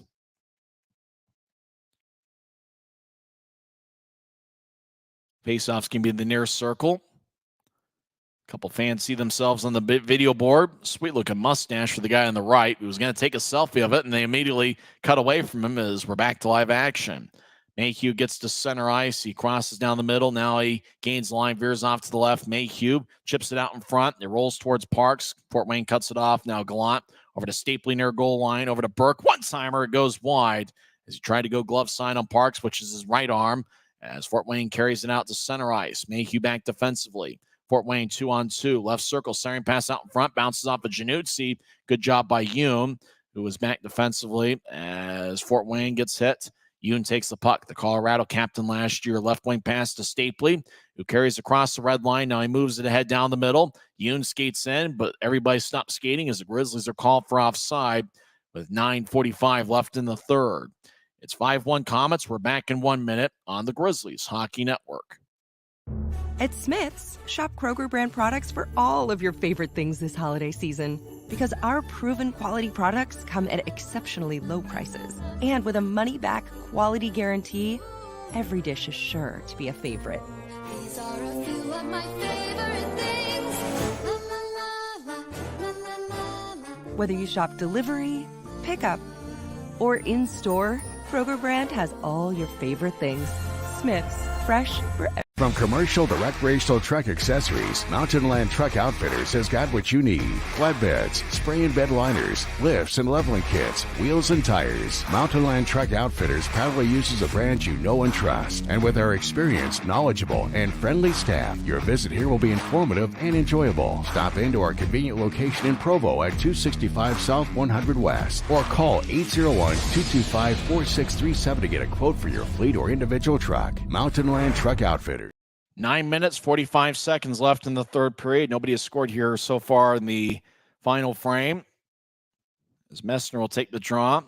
He's out there with Campagna and Aragon, as Cutler still in the penalty box, serving his 10-minute misconduct. Same's the case for Jack Dugan, who's got 1 goal and 4 assists tonight. Grizz win the draw. They fire it in from the far side. Aragon chips it out in front. It bounced off the Comet stick. And Fort Wayne gathers the puck 3-on-2. They gain the line and throw it towards the left side, but it looks like they're offside as the whistle blows with 9:33 left in the third. Last game in the Eastern time zone the Grizzlies will play during the regular season, as they will continue on with the road trip on Friday night as they take on the Idaho Steelheads at 7:10. Don't forget the Grizzlies' next home game is 6 days from now as they take on the Steelheads in the final game before the Christmas break. Tickets are available at UtahGrizzlies.com. Draw goes between the Komets defensemen. They'll chase after it in their own end as they skate around Tyler Parks, who's had a good game, as the Komets will throw it across. Utah picks it off. Grizz cleared out to center, and it goes all the way towards Parks. Now Utah skates in right side. Lefty shot and a score! Grizz get their second goal of the night, and it's Aaron Aragon getting his first in the Utah uniform. As Grizzlies just advanced it ahead along the right side, and before we knew it, Aragon was skating all alone along the right circle. He roofed it over Tyler Parks. Aragon scored 2 goals with Idaho earlier this year. It's his third of the season, first in the Utah uniform. As Aragon went backhand, forehand, and then over Tyler Parks, which is tough to do with Parks being 6'6" and 216 pounds. So Aragon gets his first in a Grizzlies uniform as Utah wins the draw. Mayhew, left wing, lefty shot. Goes high and deflects off the protective netting. 9:02 left in the third. It's 5-2 Komets. But Aaron Aragon scores. Time of goal 10:49 into the third. And we'll see who gets an assist on it. Probably a defenseman with a nice outlet pass over to Aragon. We'll see if we'll find that a little bit later. As the draw is going to be in the near circle, as it's 5-2 Komets, but Utah scored 2 unanswered. Wickers in the second period and Aragon here in the third. As Utah gets to the right side, as Marcinkiewicz gets back checked and gets divorced in the puck, as Mayhew in the area, but Fort Wayne takes it. As they slide it towards the center ice logo, taken by Wickers, who moves ahead. It bounced off of Raby. Penner gets it poked away. Raby, or make that Penner, chases after it, neutral ice. He'll slide it back in. As Fort Wayne will chip it off the boards near side. As the Komets feed it across.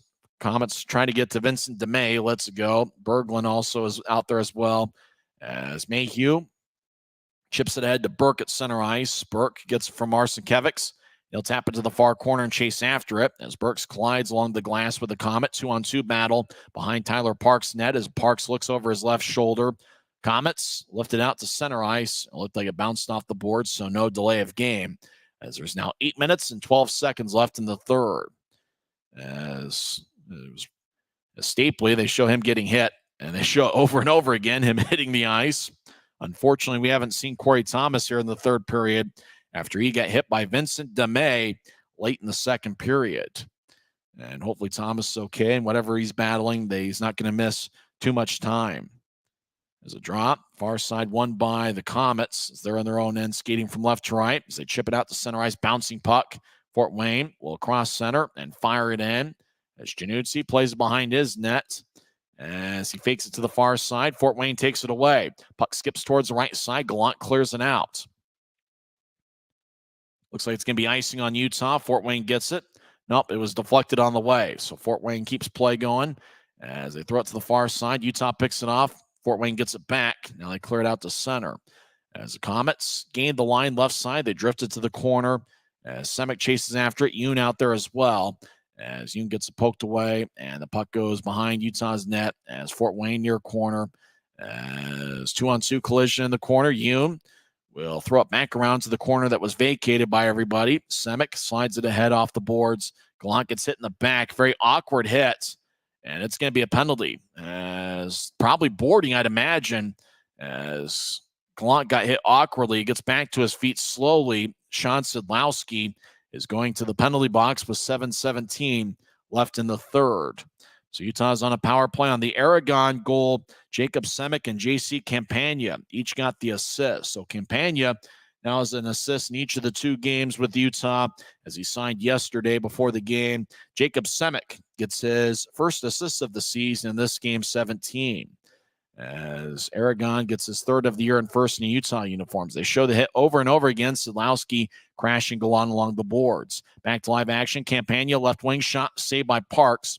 7:10 left in the third. Grizzlies can still come back in this one. Right side, lefty shot and a score! Grizzlies get a power play goal, and it's Brandon Cutler getting his third of the series.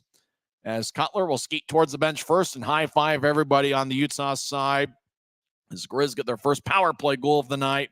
It's now a 5-3 game. So Utah with goals, 3 unanswered by Quinn Wickers, Aaron Aragon, and now Brandon Cutler, who skated towards his left, towards the slot, and just fired away. Messner tried to redirect it, but Cutler got it cleanly. As there's 7:06 left in the third, it's 5-3. As Grizz still after it, but they got to make sure they play good hockey and get a couple breaks here. As Utah with 3 unanswered after Fort Wayne scored the first 5 of the game. As towards the far boards near the Komets bench, Komets will back it out into their own zone as we're skating 5-on-5 again as Cutler scored on the power play. Now Utah skates in. Cutler, right, left circle, drops off. Campagna lefty shot, saved by Parks. As Fort Wayne, Corcoran will lift it airborne to center ice, and it's dropped by Wickers. He'll feed it across to Mayhew. 6.5 minutes left in the third. Back to Wickers from Mayhew. He skates down the middle as he glides it ahead. As it bounced off a Campagna stick, he slides slowly towards the net. Now centering pass, Grizzlies out in front. Fort Wayne pokes it away. Semick slides it over to the right side. Cutler dances around to the point. Now he gets hit and gets held up. As another Komet skates over there, they get the puck and they chip it out. That was Logan Dohanik, number 24. Grizz skate back in, left side. Raby centering pass to Semick, who swings and misses as he was looking for a backhand shot out in front. Fort Wayne carries across center ice. Grizz back defensively. They build the wall at the blue line. Komets throw it in. Puck towards the right side. Fort Wayne chips it around Utah's net. Yoon kicks it towards Raby. Raby slides it across to Penner. Fort Wayne pokes it away as Penner gallops after it.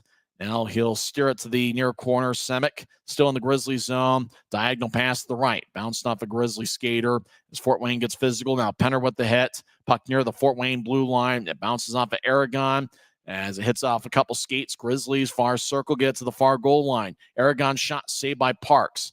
As Mayhew gets cut off, we get a whistle. The net got dislodged. 5:26 left in the third. Fort Wayne scored the first 5 goals of the game, but the Grizzlies have responded with 3 unanswered. Quinn Wickers in the second period, 8:02 in with Raby and Marcin Kevics getting the assist. 10:49 into the third, Aragon got his third of the year and first in a Utah uniform. Semick and Campagna with the assist, and then Brandon Cutler on the power play, 12:54 in with Campagna and Mayhew getting the assists. We'll find out how this one ends together when we come back in 30 seconds on the Grizzlies Hockey Network.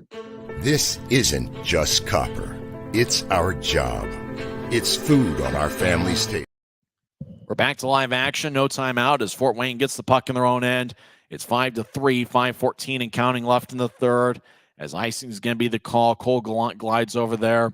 And the Grizzlies will have an offensive zone face-off with 5:10 left in the third. It's Komets 5 and the Grizzlies 2. Jack Dugan has 1 goal and 4 assists for Fort Wayne tonight. Carl Berglund 2 goals and 1 assist. And Matt Wedman has 2 assists for Fort Wayne.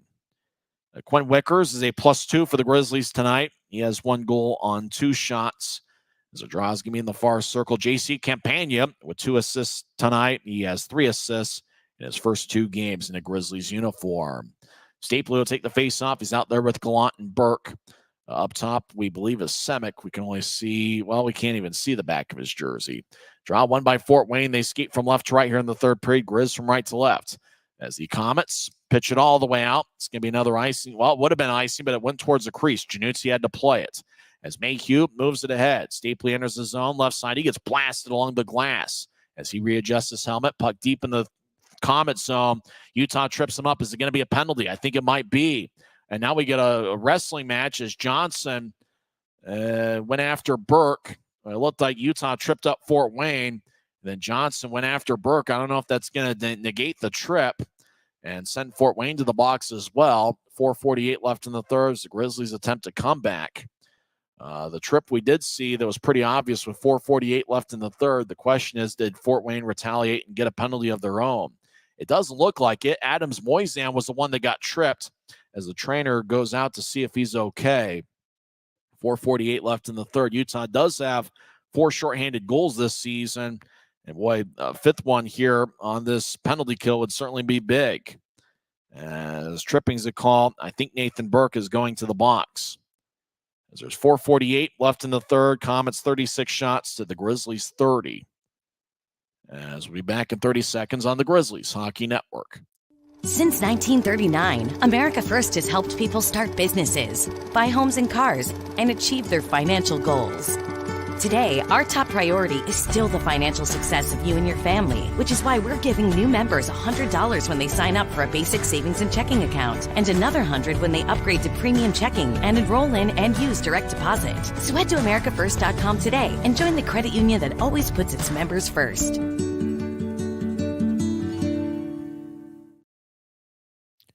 Nathan Burke gets 2 minutes for tripping. 4:48 is left in regulation. As Fort Wayne leads Utah 5-3, the Komets scored the first 5 goals of the game, and Utah's responded with 3 unanswered. As Johnson went after Burke a little bit. Burke's in the penalty box. I don't think Johnson's going in for Fort Wayne, as they haven't posted the penalties yet on the ECHL app. Burke is standing in the penalty box right now as he's looking things over at center ice. The referee tonight is David Lilly. The linesmen are Ryan Madsen and Quinn Schaefer. As it looks like we're just waiting for the timeout to elapse with 4:48 left in the third.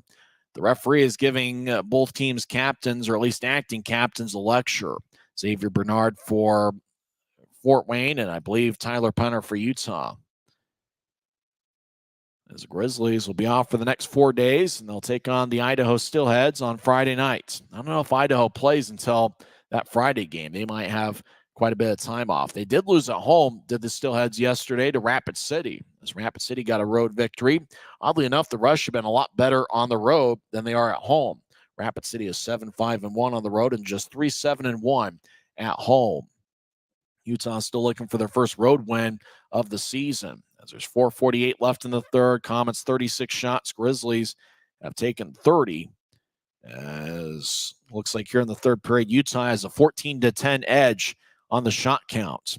Pretty good crowd tonight, 6,989 over at Memorial Coliseum. Tyler Penner's in there for Utah once again. Of course he is. He is starting his he is playing in his 167th consecutive game and 191 if you count the playoffs. And, it's just one of those things. Grizzlies trying to get back on track in the terms of the standings. Got off to a slow start here, first half of the game. But, you think about, some of the roster additions. They've really contributed this weekend. J.C. Campagna was signed yesterday. He had 1 assist last night and 2 here in the third period this evening. Quinn Wickers picked up that second period goal that got Utah on the board. He's a +2 tonight, and he has a point in all 3 games that he's appeared with Utah. He had 1 assist in the third period on both Friday and Saturday night, and he scored a second period goal here this evening. Will Cranley got the start in net. He stopped 12 of 15 before he was pulled, and Dante Januzzi took over, and Dante so far has stopped 19 of 21. Boy, a bit of a break here. It's more than your just normal timeout. Let's see. It looks like maybe somebody's going to the box to represent Nathan Burke. As the draw is going to be in the Grizzlies zone, we do believe Fort Wayne's going to be on a power play, but they took quite a bit of time to sort out what it was. Grizzlies have 4 on the ice. Fort Wayne has 5. Unfortunately, not being there, we don't really know too many details other than that. As the draw is going to be in the far circle, Matt Wedman's going to take the draw. This is a critical penalty kill if the Grizzlies want to, make their comeback attempt, even more successful than it is. Burke got a game misconduct for kneeing, and he also got a 5-minute major penalty. Johnson got 2 minutes for roughing.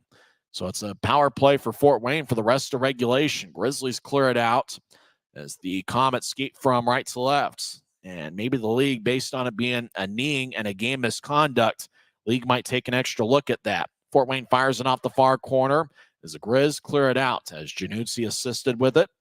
As Komets on the power play the rest of regulation.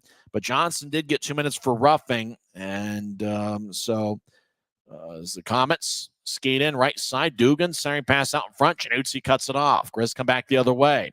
They're shorthanded as Campagna skates towards the left circle. Take a lefty shot. Saved by Parks. Rebound. Fort Wayne clears it out.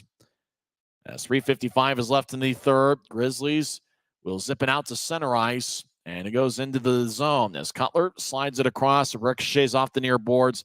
Left side, Mayhew skates towards his right. Mayhew feeds to the corner and chases after it. He gets it.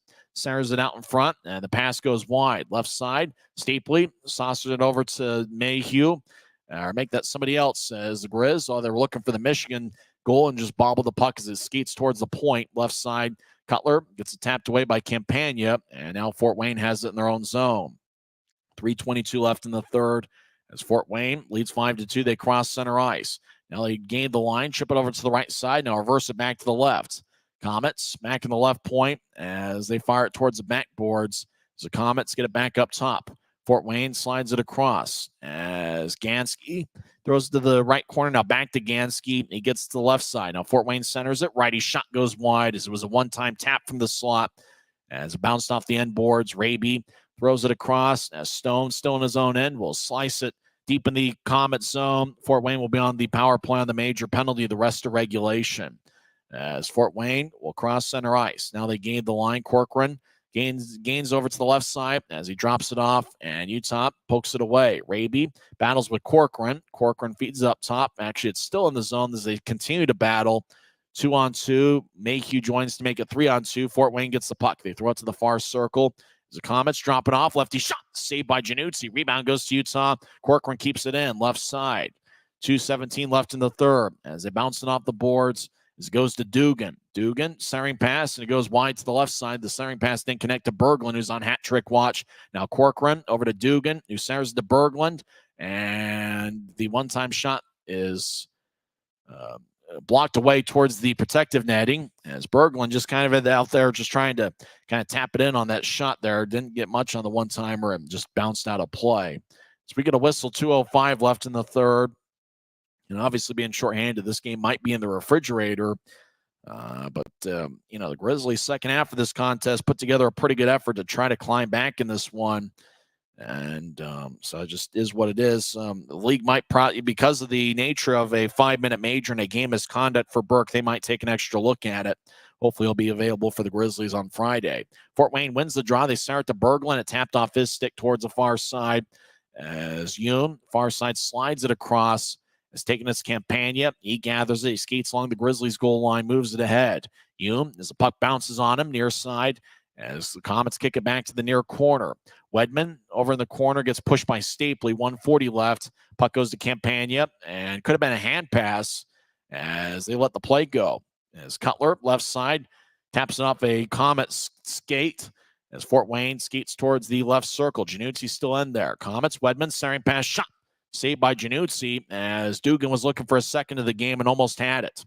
Grizz carried across center ice. Gallant skates towards the left. Now he skates down the middle, splits the double team right. He shot and hits the post.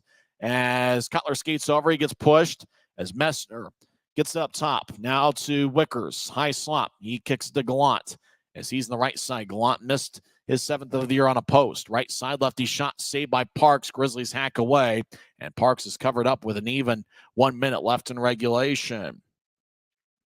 Gallant just split a double team skating towards his right, and it looked like he hit the post, and it ricocheted off the post hard and onto the near side. A tough break there. It could have made it a 1-goal game.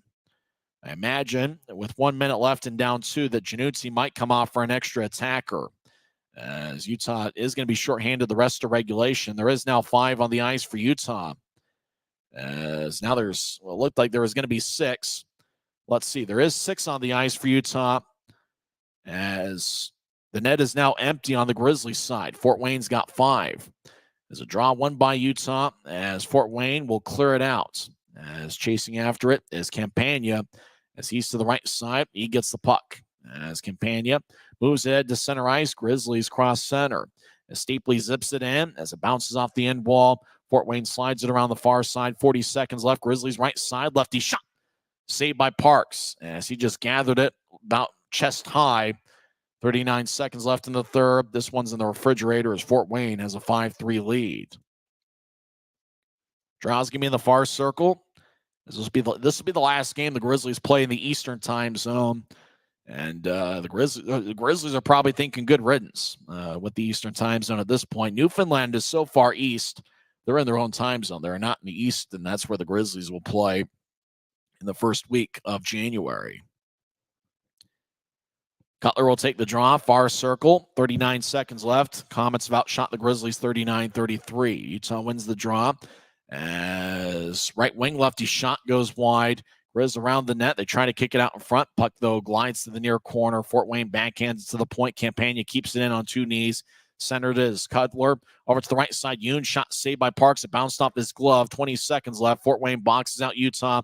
Berglund fires towards the empty net from the far corner, and it connects. As there's 14 seconds left, if it's Berglund, it will complete the hat trick as it's now a 6-3 game. As couldn't quite tell who it was in the corner. Berglund was in the area as the Komets are going to get the victory as they fired away 200 feet away from the empty net. And it's now 6-3. It's not Berglund, otherwise hats would be thrown on the ice. As looks like it's going to be a 3-game sweep for Fort Wayne. Berglund was in the area, but it doesn't look like it was. Well, maybe it was. There was a 4. I couldn't tell if it was him or if it was Logan Dohanyuk. Or maybe it was Nolan Volkan, number 64. The numbers are really tough to spot in the Fort Wayne jerseys. Yeah, it is Berglund. As now there are some hats being thrown on the ice. Yeah, Berglund was the one that took that shot as he picks up his 5th goal of the season and 3rd of the evening. So a hat trick for Fort Wayne. This just really delays the inevitable as it will take some time to get all the hats off the ice. As Carl Berglund gets the hat trick, he scored Fort Wayne's 1st goal of the night.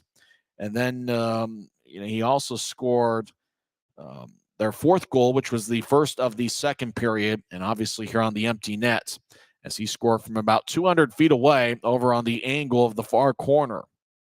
So Berglund just makes the workers in Fort Wayne have to get out of their seats and do a little bit of picking up here at the end of regulation as Carl Berglund gets the hat trick. Right now it's listed as unassisted. And that would be an empty net goal. I don't know if it'd be shorthanded. There was the 2-minute penalty that Johnson got. And so it did look like they were skating 6-on-5. So it's 6-3. It looks like the hats have been picked up. Didn't look like there was all that many hats, as there's probably some fans that had already headed for the exits. That is the 7th empty net goal scored against the Grizzlies this season. Interestingly enough, coming into play tonight, the Grizzlies had actually outscored the opposition 44-43 in 5-on-5 play. As it looks like all the hats are now off the ice, as Januzzi will come back in net. Utah on Wednesday night lost 5-2 in Cincinnati. They lost 5-2 on Friday. Last night was a barn burner, 3-2. And tonight it's going to be a 6-3 finals. Fort Wayne just watches the time run out. 4 seconds, and the Komet fans head to their feet to celebrate, as it's a 3-game weekend sweep over at Memorial Coliseum, as the Grizzlies' road record falls to 0-10. As everybody goes to congratulate Tyler Parks. It was a good effort by the Grizzlies in the second half of the game, scoring 3 unanswered before Carl Berglund completed the hat trick as he scored on the empty net with Wedman and the goaltender Tyler Parks getting the assist. Parks actually had 2 assists in the series, if I remember right. He had an assist on Friday night. He did have an assist Friday, an assist in back-to-back games for the Fort Wayne goaltender Tyler Parks. Fort Wayne at center ice raises their stick in the air, and thanks everybody for showing up tonight at Memorial Coliseum. Post-game show coming up next. Once again, the final from Fort Wayne. It's the Komets 6 and the Grizzlies 3. This is the Grizzlies Hockey Network. Since 1939, America First has helped people start businesses, buy homes and cars, and achieve their financial goals. Today, our top priority is still the financial success of you and your family, which is why we're giving new members $100 when they sign up for a basic savings and checking account, and another $100 when they upgrade to premium checking and enroll in and use direct deposit. So head to AmericaFirst.com today and join the credit union that always puts its members first. Tough weekend for the Grizzlies. They lose 6-3 over the Fort Wayne Komets. Fort Wayne scored the first 5 goals of the game. It started with Carl Berglund getting his 3rd of the year, 2:16 in with Gansky, and Jack Dugan getting the assists. Nolan Volkan made it a 2-0 game. He scored a 5-on-5 goal, 14:55 in. Berglund and Dugan with the assists. And then Fort Wayne got on a power play. Dugan skated along the right wing towards the net and fired a shot. Originally, it was blocked by Grizzlies goaltender Will Cranley. Dugan followed his own shot, got it, and then tapped it over the left shoulder of Cranley. That was Dugan's 6th of the year. Wedman and Corcoran with the assist. It was a power play goal. Fort Wayne had 3 power play goals tonight. They led 3-0 after 1. They outshot the Grizzlies 15-10 in the first period. Utah goaltender Will Cranley got the start. He stopped 12 of 15 in the first period. He was pulled, and Dante Januzzi played the last 40 minutes. Januzzi stopped 22 of 24. Obviously, the 6th goal was on the empty net that Berglund scored late in regulation. Early in the second period, Berglund got his 2nd of the night, 4:56 in with Wedman and Dugan getting the assist. It was a power play goal. And then Fort Wayne got another power play, and Sean Sidlowski scored from the left circle, 7:25 in with Corcoran and Dugan getting the assist. So Dugan ended up contributing to all 5 of Fort Wayne's goals there in the first 2 periods. Dugan ended the night with 1 goal, 2 assists, a +3 rating, 4 shots, and 12 penalty minutes. Grizzlies got on the board 8:02 into the second period. Quinn Wickers with his first in a Utah uniform and 4th professionally. Dakota Raby and Patrick's Marcinkiewicz got the assists. Fort Wayne led 5-1 after 2 periods. The Komets had an 11-6 shot edge in the second period. The Grizzlies, I thought, played a pretty good third period. Aaron Aragon scored his first in a Utah uniform and 3rd overall this season. He scored 2 goals earlier this year in 4 games with Idaho. He delivered one from the right wing, 10:49 in, with Jacob Semick and J.C. Campagna getting the assists. Grizzlies got on a power play, and Brandon Cutler scored 12:54 in as he scored from the slot as he was on the right side, just kind of veered off to the left and fired away. Cutler has 3 goals in his last 2 games, and he now has 9 on the season. Campagna and Mayhew with the assists. So J.C. Campagna with 2 third-period assists. He had 3 assists in 2 games on the road trip. Campagna signed earlier yesterday. He made his Grizzlies debut last night and had 1 assist. He picked up 2 assists here in the third period. It stayed a 5-3 game for a while. I think we will have to check to see. Nathan Burke did get a 5-minute kneeing major and a 10-minute game misconduct. So, usually the league ends up looking when they see penalties like that. They'll probably have to review it. And so there's a little bit of a question as to whether Burke's going to be eligible to play on Friday. We also saw Corey Thomas get an injury in the second period, and we didn't see him take a shift in the third. So hopefully Corey Thomas will be okay. Grizzlies were without defenseman Keone Teixeira for all 4 games here to start the road trip. I'm really not sure what his injury is or why he's out of the lineup or how long he'll be out, but hopefully it won't be for too much longer, as Teixeira is certainly one of the really good pros and one of 2 veterans on the Grizzlies club to start the season. Berglund, as we mentioned, right there at the end of regulation, scored from 200 feet away and on an angle as he was over in the far corner, just fired it away. And he got his 5th of the season and 3rd of the game as hats started flying on the ice as he completed the hat trick. Matt Wedman and Tyler Parks with the assists. Parks has an assist in back-to-back games for Fort Wayne. He had 1 assist on Friday, and obviously he didn't play last night as Brett Brochu got the start in net today. Parks picked up an assist on that empty netter. So he now has 3 assists on the season. That made it a 6-3 game, and that completed the scoring. Utah did outshoot Fort Wayne 19-14 in the third period. Fort Wayne did end up with a 40-35 shot edge. So some of the stars for Utah, we mentioned Campagna, 2 assists. Quinn Wickers was a +2 in a game the Grizzlies ended up losing by 3. So he played a solid game. Kyle Mayhew, Patrick Marcinkiewicz, Jacob Semick, Dakota Raby each had 1 assist.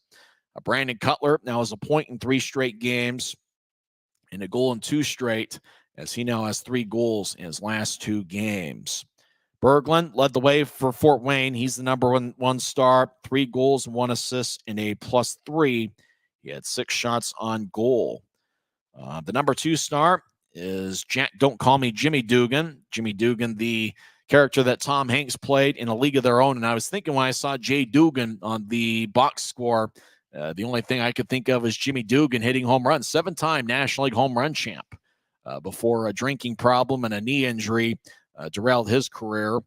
Jack Dugan is the number 2 star, 1 goal, 4 assists, a +3. How about that? You get 5 points in a game. You're not even the number 1 star. Tough break for Jack Dugan. Connor Corcoran is the number 3 star. He had 2 assists. I spotted Corcoran the entire game, maybe because the number 7 was a lot easier to spot than some of the other jersey numbers that Fort Wayne was wearing tonight. They wore a whiteout jersey, which was mostly white, kind of an ice white with orange numbers, but the orange numbers kind of faded at the top and started white, and then the orange was a little bit lighter of a shade. It was tough to spot who was who for Fort Wayne most of the night, unfortunately, but hopefully everybody was able to have a fun time.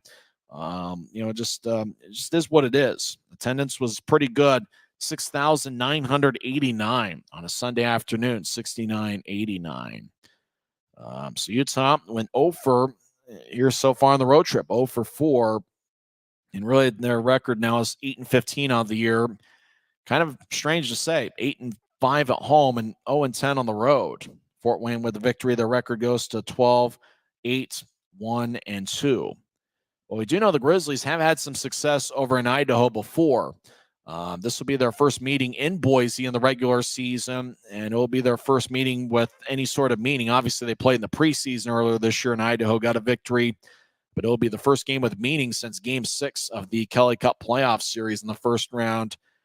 Utah has had some success in the building. In fact, they've actually played Idaho a little bit better on the road than they have at home. Well, let's see if the Grizzlies can find a way against a familiar opponent and obviously a heated rival. We'll see if they'll put together a really good effort. Now, remember, it's just a 4.5 to 5 hour drive. You can actually make a weekend out of it. If you don't want to go to Saturday's game, and maybe you're a Utah State football fan, Utah State plays in the Potato Bowl on Saturday at Boise State's football field, with that blue turf. You can make a weekend of it, go to Friday's game at Idaho Central Arena, and then stay in Boise and watch Utah State play Georgia State in the famous Idaho Potato Bowl on Saturday, December 23rd. Just kind of an interesting idea for how to spend the Christmas holiday. And hopefully everybody will have a good week. Hopefully there's not a lot of people working this week. Take this time, both this week, upcoming week, and next week. Take some time off. Maybe you got some vacation hours that you got to use before the calendar year turns to 2024. Don't work too hard over the next 2 weeks. That's all I'm trying to say. Grizzlies will finish up the road trip on Friday in Boise, and then they'll be home for 4 straight. December 23rd will be the Grizzlies' next home game against Idaho, and then the Tulsa Oilers will be in for a 3-game set December 29th, 30th, and 31st. That's a Friday, Saturday, Sunday, the final 3 days of the 2023 calendar year. Well, that'll wrap things up as we're hanging out in the Grizz Cave, and hopefully people are a little bit patient with me. The numbers were tough to spot on Fort Wayne's jersey, and unfortunately these remote broadcasts are far from ideal. But we simply tried to do the best we could with what we were given. Unfortunately, sometimes we're not given much. But we'll see what happens here on Friday night over in Boise. I don't know, maybe I'll make the trip out to Boise. I'm really not sure. It'd be fun to be out there at Idaho Central Arena and see if I can turn the Grizzlies' luck around, get them a road victory, as they're now 0-10 on the road. Well, that'll wrap things up, as we'll talk on Friday night, 6:50 pregame show, 7:10 face-off. We'll either be in Boise or I'll be here in the Grizz Cave watching the action on Flow Sports. It was a banner night for Jack Dugan, 1 goal and 4 assists, but he wasn't the number one star. Carl Berglund with 3 goals and 1 assist. He was the number one star. Once again, in 2 hours and 31 minutes, and in front of a good crowd of 6,989, the Fort Wayne Komets defeat the Utah Grizzlies 6-3, but Utah did get goals from Quinn Wickers, Aaron Aragon, and Brandon Cutler, and J.C. Campagna ended the night with 2 assists. We hope you enjoyed the broadcast, but not necessarily the final outcome. I'm Tyson Whiting, and it is what it is. Had just enough voice till the end. And this stupid air quality. You talk about the Utah air. Well, it's something else. Fort Wayne defeats Utah 6-3. I had just enough voice to last to the end. I'm Tyson Whiting, and it is what it is.